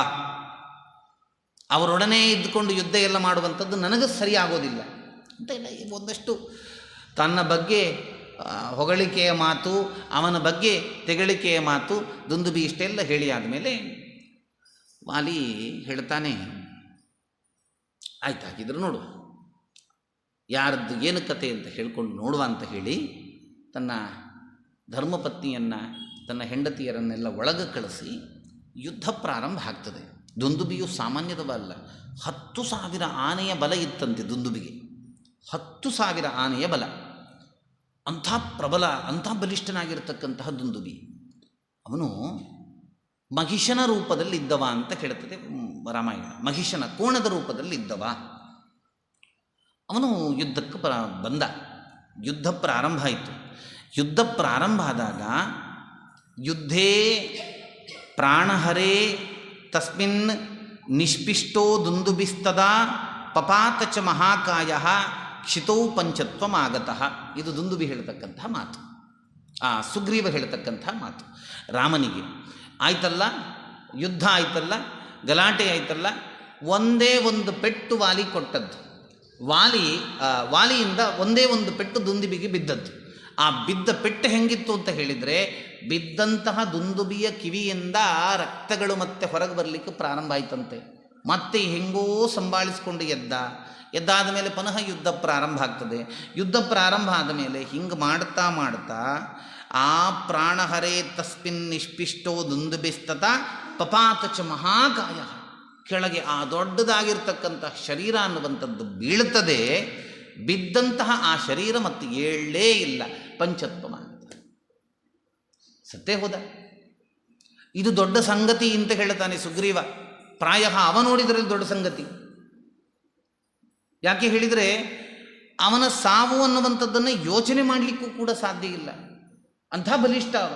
ಅಂಥವನನ್ನು ಲೀಲಾಜಾಲವಾಗಿ ಸಂಹಾರ ಮಾಡಿದಪ್ಪ ರಾಮಚಂದ್ರ. ಇಷ್ಟು ಮಾತ್ರವಾ, ಅವನ ಸಿಟ್ಟು ಎಷ್ಟಿತ್ತು ಅಂತ ಹೇಳಿದರೆ, ತಂ ತೋಲಗಿತ್ವಾ ಬಾಹುಭ್ಯಾಂ ಗತಸತ್ವಮಚೇತನಂ ಚಿಕ್ಷೇಪ ಬಲವಾನ್ ವಾಲಿ ವೇಗೇನೈಕೇನ ಯೋಜನಂ ಅಂತ ಹೇಳ್ತಾರೆ. ಅದು ಸಿಟ್ಟು ಸತ್ತ ಮೇಲೂ ಹೋಗಲಿಲ್ಲ. ಹಿಂಗೆ ಅವನನ್ನು ಎತ್ತಿ, ಸತ್ತೋಗಿದ್ದಾನೆ, ಶರೀರದಲ್ಲಿ ದಮ್ಮಿಲ್ಲ, ಅದು ಏನೂ ಇಲ್ಲ, ಸತ್ವವೇ ಇಲ್ಲ, ಎತ್ತುಕೊಂಡು ಹಿಂಗಲು ತಿರುಗಿಸ್ತಾ ಆ ಮಹಾಗಾತ್ರದ ಮಹಾರಾಕ್ಷಸನನ್ನು ಎಸೆದು ಬಿಟ್ಟ.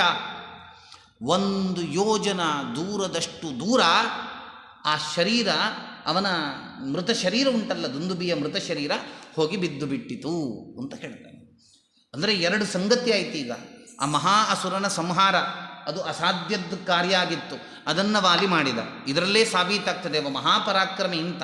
ಅಷ್ಟು ಮಾತ್ರ ಅಲ್ಲ, ಎತ್ತಲಿಕ್ಕೆ ಸಾಧ್ಯ ಇಲ್ಲದ ಆ ಮಹಾಶರೀರವನ್ನು ಎತ್ತಿದ, ಅದನ್ನು ಬಿಸಾಡಿದ, 1 ಯೋಜನದಷ್ಟು ದೂರ ಬಿಸಾಡಿದ. ಇದು ಇನ್ನು ಅವನ ಪರಾಕ್ರಮಕ್ಕೆ ಮತ್ತೊಂದು ನಿದರ್ಶನ ಅಂತ. ಆದರೆ ಈ ಸುಗ್ರೀವ ನಿಜವಾಗಿ ಬದುಕಿದ್ದುಂಟಲ್ಲ, ಸುಗ್ರೀವ ಎಷ್ಟು ದಿವಸ ಬದುಕಿದ್ದು ಅವ ಹಿಂಗೆ ಅವನನ್ನು ತಿರುಗಿಸಿ ಬಿಸಾಡಿದ್ರಿಂದ, ಒಂದು ಪಕ್ಷ ಬಿಸಾಡುವ ಮನಸ್ಸು ಮಾಡದೆ ಅಲ್ಲೇ ಬಿಟ್ಟಿದ್ರೆ ಸುಗ್ರೀವ ಉಳಿತಾ ಇರಲಿಲ್ಲ, ಉಳಿಗಾಲವೂ ಇರಲಿಲ್ಲ. ಯಾಕೆ? ಅಲ್ಲೊಂದು ಕಥೆ ಆಗ್ತದೆ ಮಧ್ಯದಲ್ಲಿ. ಇದು ಏನಾಗಿದೆ, ಪೆಟ್ಟು ಬಿದ್ದಿದೆ ದುಂದುಬಿಗೆ ವಾಲಿಯಿಂದ. ಪೆಟ್ಟು ಬಿದ್ದದ್ದು ಏನಾಗಿದೆ, ಬಾಯಿ, ಮುಖ ಮತ್ತು ಕಿವಿ ಇತ್ಯಾದಿ ಭಾಗಗಳಿಂದ ರಕ್ತ ಹರಿತಾ ಇದೆ. ರಕ್ತ ಬೀಳ್ತಾ ಇರತಕ್ಕಂತಹ, ಈಗಷ್ಟೇ ಪ್ರಾಣ ಬಿಟ್ಟಂತಹ ಹಸಿಯಾಗಿರ್ತಕ್ಕಂತಹ ಮೃತ ಶರೀರವನ್ನು ತಿರುಗಾಡ್ತಾ ಹಿಂಗೆ ಬಿಸಾಡಿದಾಗ ಅದು ಎಲ್ಲಿ ತನಕ ಹೋಗ್ತದೋ ಅಲ್ಲಿಗೆಲ್ಲ ರಕ್ತ ಬೀಳುತ್ತದೆ. ಬಿಸಾಡುವಾಗ ಆ ಫೋರ್ಸಿಗೆ ರಕ್ತ ಬೀಳುತ್ತದೆ. ರಕ್ತ ಬೀಳ್ತಾ ಅದು ಮತಂಗರ ಆಶ್ರಮದ ಹತ್ತಿರ ಹೋಗಿ ಬಿತ್ತು. ಮತಂಗರ ಆಶ್ರಮದ ಅತ್ಯಂತ ಪವಿತ್ರ ಪರಿಸರದ ಒಂದಷ್ಟು ಭಾಗಗಳಿಗೆ ಆ ಮೃತ ಶರೀರದ ರಕ್ತ ಅನ್ನುವಂಥದ್ದು ಬಿದ್ದದ್ದಾಯಿತು. ಇದು ಮತಂಗರ ಕ್ರೋಧಕ್ಕೆ ಕಾರಣ ಆಗ್ತದೆ.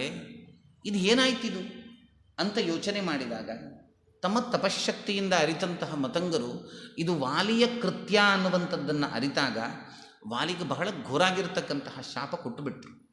ಅವನಿಗೆ ಸಾವಿನ ಶಾಪ ಅಲ್ಲ, ಅವರ ಸೇಫ್ಟಿ ಮಾಡಿಕೊಂಡದ್ದು, ಅವರ ಒಂದು ರೀತಿಯ ಸುರಕ್ಷೆಗೋಸ್ಕರವಾಗಿ ಅವರು ವ್ಯವಸ್ಥೆ ಮಾಡ್ತಾರೆ. ಅವರು ಶಾಪ ಕೊಡ್ತಾರೆ, ಸಮಂತಾದ್ ಯೋಜನಂ ಪೂರ್ಣಂ ಆಶ್ರಮಂ ಮಾಮಕಂ ಯದಿ ಆಗಮಿಷ್ಯತಿ ದುರ್ಬುದ್ಧಿ ವ್ಯಕ್ತಂ ಸನ ಭವಿಷ್ಯತಿ ಅಂತ. ಇದು ಮತಂಗರು ಕೊಟ್ಟಂತಹ ಶಾಪ. ಅವ್ರು ಏನು ಹೇಳ್ತಾರೆ ಗೊತ್ತಾ? ಸಮಂತಾದ್ ಯೋಜನಂ ಪೂರ್ಣಂ ಆಶ್ರಮಂ ಮಾಮಕಂ ಯದಿ, ಒಂದು ಪಕ್ಷ ನನ್ನ ಈ ಆಶ್ರಮದ 1 ಯೋಜನೆ ವಿಸ್ತೀರ್ಣದಲ್ಲಿರತಕ್ಕಂತಹ ಸುತ್ತಳತೆಯ ಜಾಗಕ್ಕೆ ಯಾರಾದರೂ ವಾಲಿ ಅಥವಾ ವಾಲಿಗೆ ಸಂಬಂಧಪಟ್ಟಂತಹ ಯಾವುದಾದ್ರೂ ವ್ಯಕ್ತಿಗಳು ಒಂದು ಪಕ್ಷ ಬಂದದ್ದು ಹೌದಾದರೆ ಅವನು ಮರುದಿವಸದ ಸೂರ್ಯೋದಯವನ್ನು ಕಾಣೋದಿಲ್ಲ. ಇದು ಶಾಪ. ನಿಜವಾಗಿ ಡೈರೆಕ್ಟ್ ಕೊಟ್ಟದ್ದು ಶಾಪ ವಾಲಿಗೆ. ಮತ್ತು ಆ ಸುತ್ತಮುತ್ತ ಇರತಕ್ಕಂತಹ ವಾಲಿಯ ಅನುಚರರಿಗೂ ಕೂಡ ಹೇಳ್ತಾರಂತೆ ಮತಂಗರು. ಏನು ಅಂತ ಹೇಳಿದರೆ, ನಿಮಗೆ 1 ದಿವಸದ ಗಡುವು. ಏನು ಮಾಡಬೇಕು? ಈ ಜಾಗ ಬಿಟ್ಟು ಹೋಗಬೇಕು, ಇಲ್ಲಿಂದ ಹೊರಡಬೇಕು. ನೀವು ಹೊರಡಲಿಲ್ಲ ಅಂತ ಹೇಳಿದರೆ ನಾಡಿದ್ದು ನೀವಿರೋದಿಲ್ಲ. 1 ದಿವಸ ನಿಮಗಿದೆ, ನಾಳೆ ತನಕ ನೀವು ಹೋಗಬೇಕು. ನಾಡಿದ್ದು ನೀವು ಇರೋದಿಲ್ಲ. ಆದ್ದರಿಂದ ನನ್ನ ಆಶ್ರಮವನ್ನು ನಾನೇ ಬೆಳೆಸಿದ, ನಾನೇ ಸಾಕಿದ ಈ ಪ್ರಿಯ ವೃಕ್ಷಗಳು ನಿಮ್ಮಂತಹ ದುರುಳರ ಒಂದು ಕುಕೃತ್ಯದಿಂದ ಹಾಳಾಗುವಂಥದ್ದು, ನಾಶ ಆಗುವಂಥದ್ದು, ಅಪವಿತ್ರ ಆಗುವಂಥದ್ದು, ಅದನ್ನು ನನಗೆ ಸಹಿಸಲಿಕ್ಕೆ ಸಾಧ್ಯ ಇಲ್ಲ. ಆದ್ದರಿಂದ ನಿಮಗೆ ಗಡುವು ಕೊಟ್ಟಿದ್ದೇನೆ, ಅವನಿಗೆ ಶಾಪ ಕೊಟ್ಟಿದ್ದೇನೆ, ನೀವು ಯಾರೂ ಬರ್ತಕ್ಕದ್ದಲ್ಲ ಅಂತ ಹೇಳಿ ಮತಂಗರು ಈ ರೀತಿಯಾಗಿ ಹೇಳಿಬಿಟ್ರು. ಇಲ್ಲಿ ಏನಾಗಿದೆ ಗೊತ್ತಾ? ಈ ವಾಲಿಯ ತುಂಬ ಮಂದಿ ಆ ಮತಂಗರ ಆಶ್ರಮದ ಸುತ್ತಮುತ್ತ ಇದ್ದವರು ಎಲ್ಲ ಜಾಗ ಖಾಲಿ ಮಾಡಿದರು. ನಾಡ್ದು ಮತ್ತೆ ಋಷಿಗಳ ಶಾಪ ಯಾರಿಗೆ ಬೇಕು? ಎಲ್ಲ ಜಾಗ ಖಾಲಿ ಮಾಡಿ ಎಲ್ಲ ವಾಲಿಯ ಅರಮನೆಯ ಹತ್ತಿರ ಬರ್ತಾ ಇದ್ದಾರೆ.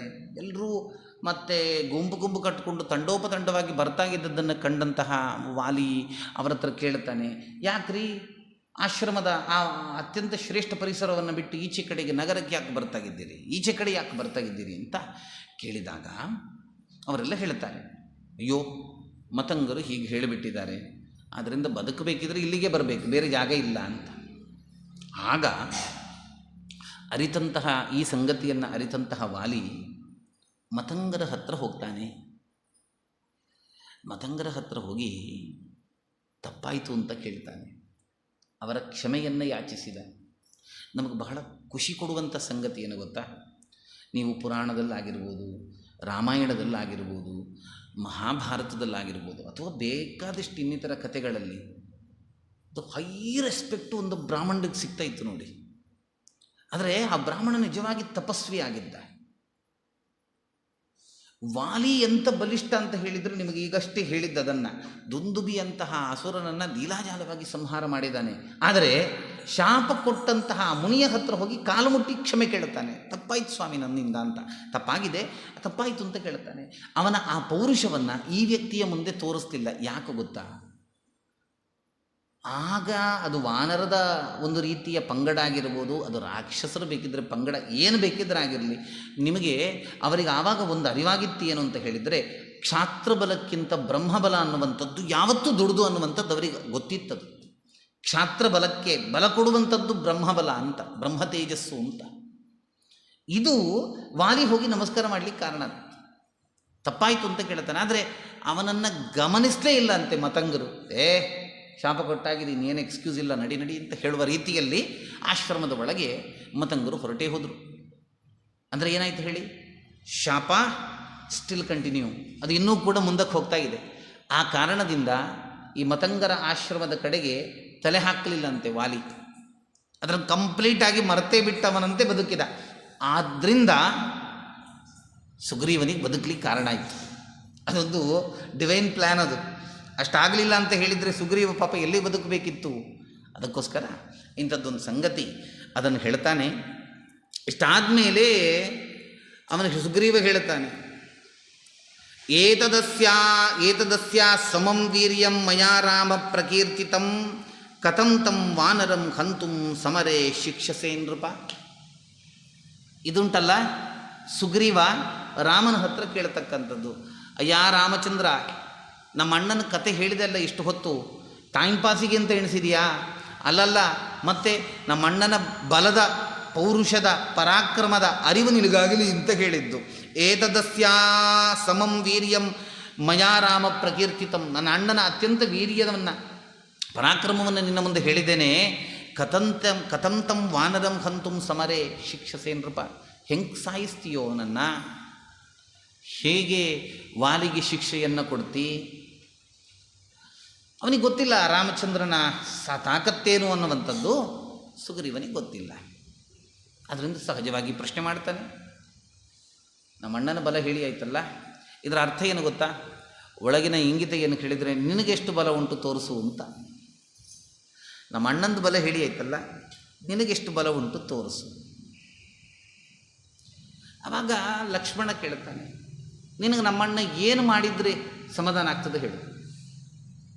ನಮ್ಮಣ್ಣ ಏನು ಮಾಡಿದರೆ ನಿನಗೆ ನಂಬಿಕೆ ಬರ್ತದೆ, ನಿನಗೆ ಸಮಾಧಾನ ಆಗ್ತದೆ, ಅದನ್ನು ಬೇಕಿದ್ರೆ ಮಾಡಿ ತೋರಿಸುವ, ಒಂದು ಡೆಮೋ ಕೊಡುವ ಅಂತ, ಒಂದು ಬೇಕಿದ್ರೆ ತೋರಿಸುವ, ಹೇಳು ಅಂತಾದಾಗ ಸುಗ್ರೀವ ಹೇಳ್ತಾನೆ, ಇಲ್ಲ, ಇವನು ನಮ್ಮಣ್ಣ ಯಾವ ದುಂದುಬಿಯನ್ನು ಸಂಹಾರ ಮಾಡಿ ಅವನನ್ನು ಎತ್ತಿ ಬಿಸುಟಿದ್ದಾನೆ, ಆ ಬಿಸಾಡಿದ ಅವನ ಕಳೇಬರ ಇನ್ನೂ ಕೂಡ ಇಲ್ಲೇ ಇದೆ. ಅಕ್ಕೋ ನೋಡು, ಕಾಣ್ತಾ ಇದೆಯಲ್ಲ ಕಳೇಬರ, ಅಸ್ಥಿಪಂಜರ ಇಲ್ಲೇ ಇದೆ. ಒಂದು ಪಕ್ಷ ನಮ್ಮಣ್ಣ ಬಿಸಾಡಿದ್ದಕ್ಕಿಂತ ದೂರ, ಒಂದು ಪಕ್ಷ ರಾಮಚಂದ್ರ ಬಿಸಾಡಿದ್ದು ಹೌದಾದರೆ ನನಗೆ ನಂಬಿಕೆ ಬರ್ತದೆ ಅಂತ. ಈ ಒಂದು ರೀತಿಯ ಪ್ರಭುವಿನ ಮೇಲಿನ ಶಂಕೆ ಅನ್ನುವಂತಹ ಚಿತ್ತ ಸುಗ್ರೀವನಿಗೆ ಇದ್ದದ್ರಿಂದಲೇ ಈ ಒಂದು ರೀತಿಯ ಅಪನಂಬಿಕೆ ವಾಲಿಗೆ ಇಲ್ಲದೇ ಇದ್ದದ್ರಿಂದಲೇ ನೋಡಿ, ರಾಮಾಯಣದಲ್ಲಿ ಹಿಂಗಾಯ್ತಲ್ಲ, ಮಹಾಭಾರತದಲ್ಲಿ ಉಲ್ಟಾಗ್ತದೆ. ಮಹಾಭಾರತದಲ್ಲಿ ಅರ್ಜುನ ಆಗ್ತಾನೆ ವಾಲಿ, ಮಹಾಭಾರತದಲ್ಲಿ ಕರ್ಣ ಆಗ್ತಾನೆ ಸುಗ್ರೀವ. ಸ್ವಾರಸ್ಯ ನೋಡಿ, ಅಲ್ಲಿ ಅತ್ಯಂತ ಶ್ರೇಷ್ಠ ಆಗಿರತಕ್ಕಂತಹ ಕೃಷ್ಣನ ಸಾಮೀಪ್ಯವನ್ನು ಇದೇ ವಾಲಿ ಪಡ್ಕೊಂಡ. ಮುಖ್ಯ ಕಾರಣ ಏನು ಗೊತ್ತಾ ಇದಕ್ಕೆ? ಅವನಿಗೆ ರಾಮಚಂದ್ರನ ಮೇಲೆ ಸಂಶಯವೇ ಬರಲಿಲ್ಲ, ಪ್ರಭುವಿನ ಮೇಲೆ ಸಂಶಯವೇ ಬರಲಿಲ್ಲ. ಈ ಸುಗ್ರೀವನಿಗೆ ಪದೇ ಪದೇ ಬಂದದ್ದೇ ಸಂಶಯ. ಸಂಶಯ ಆತ್ಮ ವಿನಶ್ಯತಿ ಅಂತ ಹೇಳ್ತಾರಲ್ಲ, ಅದನ್ನು ತೋರಿಸಿದ್ದಾರೆ. ಇನ್ನೂ ಸ್ವಾರಸ್ಯ ಅಂತ ಹೇಳಿದರೆ, ಸುಗ್ರೀವನ ಮರಣಾನಂತರದಲ್ಲೂ ಕೂಡ ರಾಮಚಂದ್ರನ ಮಗನಾಗಿಯೇ ಹುಟ್ಟಿದ ಅಂತ ಹೇಳ್ತಾರೆ. ರಾಮಚಂದ್ರನ ಮಗನಾಗಿಯೇ ಮತ್ತು ವಾಲಿ ಸಂಹಾರ ಆದ ನಂತರ ರಾಮಚಂದ್ರನ ಮಗನಾಗಿಯೇ ಹುಟ್ಟತಕ್ಕಂಥ ಸೌಭಾಗ್ಯ ಪ್ರಾಪ್ತಿಯಾಯಿತು. ಯಾಕೆ? ಅವನು ಹೌದು ಬಾಕಿದ್ದೆಲ್ಲ ದೃಷ್ಟಿಕೋನದಿಂದ ಮಾಡಿದ್ದಾದರೂ ರಾಮಚಂದ್ರನ ವಿಷಯದಲ್ಲಿ ಅವನಿಗೆ ಸಂಶಯ ಇರಲಿಲ್ಲ ಅಲ್ಲ, ಸುಗ್ರೀವನಿಗೆ ಮೇಲಿಂದ ಮೇಲೆ ಈ ಸಂಶಯ ಬಂತು. ಅದರಿಂದ ಇಷ್ಟು ಹೇಳಿ ಆದಮೇಲೆ, ಇದನ್ನು ಬಿಸಾಡಬೇಕು ಅಂತ ಹೇಳಿ ಆದಮೇಲೆ ಅವನು ಏನು ಮಾಡ್ತಾನೆ ಅಂತ ಹೇಳಿದರೆ, ರಾಘವೋ ದುಂದುಬೇಹಿ ಕಾಯಂ ಪಾದಾಂಗುಷ್ಟೇನ ಲೀಲೆಯ ತೋಲಗಿತ್ವ ಮಹಾಬಾಹು ಚಿಕ್ಷೇಪ ದಶಯೋಜನಂ. ಇದು ರಾಮಾಯಣ. ಸರಿ, ಈಗ ಅವನನ್ನು ಬಿಸಾಡಬೇಕು ಅಂತ ಹೇಳಿತ್ತು. ವಾಲಿ ಏನು ಮಾಡಿದ್ದಾನೆ? ಕೈಯಲ್ಲಿ ಎತ್ತಿದ, ತಿರ್ಗಾಡಿಸ್ತಾ ಬಿಸಾಡಿದ. ಎಷ್ಟು ದೂರ ಬಿಸಾಡಿದ್ದು? 1 ಯೋಜನ. ರಾಮಚಂದ್ರ ಕೈ ಉಪಯೋಗನೇ ಮಾಡಲಿಲ್ಲ. ಪಾದಾಂಗುಷ್ಟ, ಪಾದದ ಅಂಗುಷ್ಟದಿಂದ ಆ ದುಂದುಬಿಯ ಮೃತ ಶರೀರವನ್ನು ಹಿಂಗೆ ಎತ್ತಿದ, ಕಾಲನ್ನು ತಿರುಗಿಸಿದ, ಅದನ್ನು ಬಿಸಾಕಿಬಿಟ್ಟ. ಅದು ಎಷ್ಟು ದೂರ ಹೋಯಿತು ಅಂತ ಹೇಳಿದರೆ, ಇವನು ಎಷ್ಟು ದೂರ ಬಿಸಾಡಿದ್ನೋ ಅದಕ್ಕಿಂತ 10 ಪಟ್ಟು ದೂರ ಹೋಗಿ ಬಿತ್ತು ಅಂತ ಮಹಾಭಾರತ ಹೇಳುತ್ತದೆ. ಆಚಾರ್ಯರು ಹೇಳ್ತಾರೆ, ಅದು ಅಲ್ಲಿಗೆ ಮಾತ್ರ ಹೋದದ್ದಲ್ಲ, ಅದು ಭೂಮಿಯನ್ನು ಸೀಳಿ ಪಾತಾಳದ ಲೋಕದವರೆಗೆ ಹೋಗಿ ಅಲ್ಲಿದ್ದಂತಹ ಅತ್ಯಂತ ದುರ್ಳ ರಾಕ್ಷಸರನ್ನೆಲ್ಲ ಸಂಹಾರ ಮಾಡುವಷ್ಟು ಬಲ ಅನ್ನುವಂಥದ್ದು ರಾಮಚಂದ್ರನ ಅಂಗುಷ್ಟದಲ್ಲಿ ಆವಾಗ ಪ್ರಯೋಗ ಆಗಿತ್ತು ಅಂತ ಹೇಳಿ ಅದ್ಭುತ ಸಂಗತಿ ಅಂತ ಹೇಳ್ತಾರೆ. ಇಷ್ಟು ಮಾತ್ರ ಅಲ್ಲ ಅಂತ, ಇದು ರಾಮಚಂದ್ರನ ಸಾಮರ್ಥ್ಯ. ಮತ್ತು ನಮಗುಂಟಲ್ಲ, ಈ ಎಲ್ಲ ಒಂದೊಂದು ಸಂಗತಿಗಳು ಕೂಡ ಅದೆಲ್ಲ ತಾತ್ವಿಕ ಆಗಿರತಕ್ಕಂಥ ವಿಷಯವನ್ನೇ ಹೇಳೋದು. ನಮಗೇನಾಗಿದೆ ಹೇಳಿದರೆ, ಇಡೀ ಶರೀರದ ಬಲ ಒಂದು ಬೆರಳಿಗೆ ಎತ್ಕೊಳ್ಳಿಕ್ಕೆ ಆಗೋದಿಲ್ಲ. ಆಗ್ತದಾ? ಆಗೋದಿಲ್ಲ. ಆದರೆ ಪ್ರಭುವಿದ್ದು ಭಗವಂತನ ಗುಣಲಕ್ಷಣವನ್ನು ಹೇಳುವಾಗ ನೇಹ ನಾನಾಸ್ತಿ ಕಿಂಚನ ಅಂತ ಹೇಳುತ್ತಾ ಬ್ರಹ್ಮಸೂತ್ರವನ್ನು, ಆ ಉಪನಿಷತ್ತಿನಲ್ಲಿ ಬಂದಿರತಕ್ಕಂಥ ಮಾತನ್ನು ಹೇಳುತ್ತಾ, ಭಗವಂತ ಮತ್ತು ಭಗವಂತನ ಅವತಾರ, ಭಗವಂತ ಮತ್ತು ಭಗವಂತನ ಅವಯವ, ಭಗವಂತ ಮತ್ತು ಭಗವಂತನ ಆಯುಧ ವಿಶೇಷಗಳು, ಇದಕ್ಕೆ ಭೇದವನ್ನು ಎಣಿಸಬೇಡಿ ಅಂತ ಹೇಳುತ್ತಾರೆ. ಅಂದರೆ ಶ್ರೀಮನ್ನಾರಾಯಣ ಅನ್ನತಕ್ಕಂತಹ ಪರಾಪರ ಶಕ್ತಿ ಅನ್ನುವಂಥದ್ದಕ್ಕೆಷ್ಟು ಶಕ್ತಿ ಇದೆ, ಅಷ್ಟೇ ಶಕ್ತಿ ಅವನ ಕಿರುಬೆರಳಿಗೂ ಕೂಡ ಇದೆ. ನಮ್ಮಲ್ಲಿ ಕಿರುಬೆರಳಿಗಿಲ್ಲ. ನಮ್ಮಲ್ಲೀಗ ಉಂಗುರ ತೆಗೆದಿಟ್ಟರೆ ಉಂಗುರ ಸಪರೇಟು, ನಾನು ಸಪರೇಟು. ನಾನು ಉಂಗುರ ತೆಗೆದಿಟ್ಟದ್ದು ಹೌದಾದರೆ ಉಂಗುರಕ್ಕೇನೂ ಕೆಲಸ ಇಲ್ಲ. ಆದರೆ ಭಗವಂತನದ್ದು ಯಾವುದೂ ಹಂಗಲ್ಲ ಅಂತ. ನೇಹ ನಾನಾಸ್ತಿ ಕಿಂಚನ. ಅದರಿಂದ ಅಂಗುಷ್ಟವನ್ನು ತಿರುಗಾಡಿಸಿ ಭಗವಂತ ಬಿಸಾಡಿದ ಅಂತ ಹೇಳಿದರೆ ಅದರಿಂದಲೇ ಆಚಾರ್ಯರು ಹೇಳ್ತಾರೆ, ಅದು ಅಷ್ಟೇ ಕೆಲಸ ಮಾಡಿದ್ದಲ್ಲ, ಅದಕ್ಕಿಂತ ನಂತರ ಒಂದು ರೀತಿ ಅವಧ್ಯತ್ವ ವರವನ್ನು ಪಡ್ಕೊಂಡಿದ್ದಂತಹ, ಯಾರಿಂದಲೂ ಸಾವಿಲ್ಲ, ಸಾವು ಬರಬಾರ್ದು ಅನ್ನತಕ್ಕಂತಹ ವರವನ್ನು ಪಡ್ಕೊಂಡಿರತಕ್ಕಂತಹ, ಪಾತಾಳ ಲೋಕದ ಆಶ್ರಯದಲ್ಲಿದ್ದಂತಹ ಅತ್ಯಂತ ಕೆಟ್ಟ ರಾಕ್ಷಸ ಕುಲ ಅನ್ನುವಂಥದ್ದೇನಿತ್ತು, ಅದರ ಸಂಹಾರಕ್ಕೆ ಈ ದುಂದುಬಿಯ ಕಳೇಬರ ರಾಮನ ಪ್ರಯೋಗದಿಂದ ಆ ಕಳೇಬರಕ್ಕೆ ಪ್ರಾಪ್ತ ಆಯಿತು. ಇದು ರಾಮಚಂದ್ರ ಮಾಡಿ ತೋರಿಸಿದ ಅಂತ. ಇಷ್ಟಾಯ್ತಲ್ಲ, ಇಷ್ಟು ಮಾಡಿದ್ರೂ ಸುಗ್ರೀವನಿಗೆ ಸಮಾಧಾನ ಇಲ್ಲ. ಸುಗ್ರೀವ ಏನು ಯೋಚನೆ ಮಾಡ್ತಾನೆ ಗೊತ್ತಾ? ಸುಗ್ರೀವ ಒಂದು ಮಾತನ್ನು ಹೇಳ್ತಾನೆ, ಅಲ್ಲ ಸ್ವಾಮಿ, ಅಲ್ಲ ಮಾಡಿದ ದೊಡ್ಡ ಕೆಲಸ ನೀವು, ಅದರಲ್ಲಿ ಎರಡನೇ ಮಾತಿಲ್ಲ. ಇವನನ್ನು ಅದನ್ನು ಬಿಸಾಡಿದ್ರೆ ದೊಡ್ಡ ಕೆಲಸ. ಆದರೆ ಆಲೋಚನೆ ಮಾಡಿದ್ರು ಒಂದು ಸಂಗತಿ ಏನು ಗೊತ್ತಾ, ನಮ್ಮಣ್ಣ ಈ ದುಂದುಬಿಯನ್ನು ಎತ್ತಿ ಹಿಂಗೆ ತಿರುಗಾಡಿಸ್ತಾ ಅವನನ್ನು ಬಿಸಾಡಿದಾಗ ಏನಾಗಿದೆ ಹೇಳಿದರೆ, ಅವ ಹಸಿಯಾಗಿದ್ದ. ನಮ್ಮ ಶರೀರದಲ್ಲಿ ಮಾಂಸ ಇತ್ತು, ಅವನ ಶರೀರದಲ್ಲಿ ರಕ್ತ ಇತ್ತು. ಸೊ ಏನಾಯಿತು, ವೈಟೇಬಲ್ ಪರ್ಸನ್ ಆಗಿದ್ದವ, ತುಂಬ ಭಾರಭೂತ ಒಂದು ವ್ಯಕ್ತಿ ಆಗಿದ್ದವ. ಈಗ ಎಂಥದೂ ಇಲ್ಲ, ಚರ್ಮ ಕೂಡ ಇಲ್ಲ, ಬರೀ ಕಳೇಬರ ಮಾತ್ರ. ಆದ್ದರಿಂದ ಈಗ ಒಂದು 10 ಯೋಜನೆ ದೂರವೋ 20 ಯೋಜನೆ ದೂರವೋ ಇದನ್ನು ಬಿಸಾಡಲಿಕ್ಕೆ ಪ್ರಾಯ ಆಗ ಅಣ್ಣ ಮಾಡಿದ ಕೆಲಸವನ್ನು ಮತ್ತು ಈಗ ನೀನು ಮಾಡಿದ ಕೆಲಸವನ್ನು ಕಂಪೇರ್ ಮಾಡಿದರೆ, ಇದರೊಂದಿಗೆ ನಿಮ್ಮೀರ್ವರಲ್ಲಿ ಯಾರು ಬಲಿಷ್ಠರು ಯಾರು ಶ್ರೇಷ್ಠರು ಅನ್ನುವಂಥದ್ದನ್ನು ತೀರ್ಮಾನ ಮಾಡಲಿಕ್ಕೆ ನನಗೆ ಆಗ್ತಾ ಇಲ್ಲ ಅಂತ ಹೇಳ್ತಾನೆ ಸುಗ್ರೀವ. ಅವ ಹೇಳಿದ ನೋಡಿ, ಆರ್ದ್ರಂ ಸಮಾಂಸಃ ಪ್ರತ್ಯಗ್ರಹ ಕ್ಷಿಪ್ತ ಕಾಯ ಪುರಾಸಕೆ, ಮತ್ತೆ ಲಘು ಸಂಪ್ರತಿ ನಿರ್ಮಾಂಸ ಸ್ತೃಣಭೂತಶ್ಚ ರಾಘವ. ನೋಡು, ಆಗ ಇದ್ದ ಆ ಶರೀರಕ್ಕೂ ಈಗ ಇದ್ದ ಈ ಶರೀರಕ್ಕೂ ವ್ಯತ್ಯಾಸ ಸ್ಪಷ್ಟ. ಅದರಿಂದ ನಿಮ್ಮೀರ್ವರಲ್ಲಿ ಯಾರು ಬಲಿಷ್ಠರು ಅನ್ನುವಂತಹ ತೀರ್ಮಾನ ಈ ಕೆಲಸದಿಂದ ನನಗೆ ಒಂದು ತೀರ್ಮಾನಕ್ಕೆ ಬರಲಿಕ್ಕೆ ಆಗ್ತಾ ಇಲ್ಲ. ನಾತ್ರ ಶಕ್ಯಂ ಬಲಂ ಜ್ಞಾತುಂ ತವವಾ ತಸ್ಯವಾದಿಕಂ. ನೋಡಿ, ಇಲ್ಲಿ ಸಿಕ್ಕಿಬಿದ್ದ ಸುಗ್ರೀವ. ಇದೇ ಅಪರಾಧ ಅಂತ. ಅಂದರೆ ನಾತ್ರ ಶಕ್ಯಂ ಬಲಂ ಜ್ಞಾತುಂ ತವವಾ ತಸ್ಯವಾದಿಕಂ. ನಿನ್ನ ಈ ಕೃತ್ಯದಿಂದ ನೀನು ಬಲಿಷ್ಠನೋ ಅವನು ಬಲಿಷ್ಠನೋ ಅನ್ನುವಂತಹ ತೀರ್ಮಾನಕ್ಕೆ ನನಗೆ ಬರಲಿಕ್ಕಾಗ್ತಾ ಇಲ್ಲ. ಧರ್ಮರಾಜನಿಗೆ ಸ್ವರ್ಗಾರೋಹಣ ಪರ್ವದಲ್ಲಿ ಧರ್ಮರಾಜ ಫಸ್ಟ್ ಅವನಿಗೆ ನರಕ ದರ್ಶನ ಆಗ್ತದೆ. ನರಕ ದರ್ಶನ ಅದು ಮತ್ತೆ ಅದೆಲ್ಲ ಗೊತ್ತಿದೆ ನಿಮಗೆ.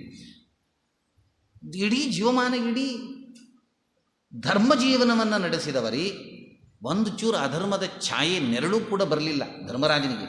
ಅಂಥ ಪುಣ್ಯಜೀವ, ಅಂಥ ಧರ್ಮಜೀವ ಧರ್ಮರಾಜ, ಅವನಿಗೆ ನರಕ ದರ್ಶನ ಯಾಕಾಯಿತು ಅಂತ ಕೇಳಿದಾಗ ಆಚಾರ್ಯ ಏನು ಹೇಳ್ತಾರೆ ಗೊತ್ತಾ? ಅಪಾಪೇ ಪಾಪಶಂಕ.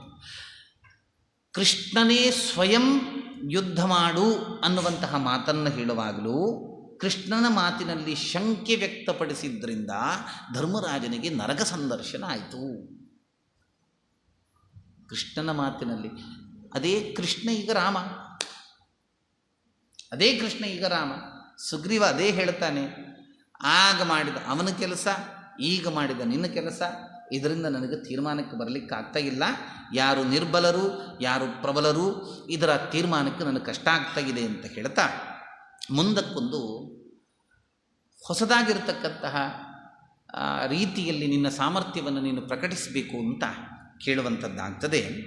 ಅದನ್ನು ಮತ್ತೆ ನಾವು ನಾಳೆ ದಿವಸ ಸೇರಿದಾಗ ಮುಂದುವರಿಸೋಣ ಅಂತ ಹೇಳ್ತಾ ಇವತ್ತಿನ ಚಿಂತನೆಯನ್ನು ಸೀತಾ ಲಕ್ಷ್ಮಣ ಹನುಮ ಸಮೇತ ಶ್ರೀರಾಮಚಂದ್ರ ಸ್ವಾಮಿಯ ಚರಣಾರವಿಂದಕ್ಕೆ ಸಮರ್ಪಿಸ್ತಾ ಶ್ರೀಹರಿಕೃಷ್ಣಾರ್ಪಣಮಸ್ತು.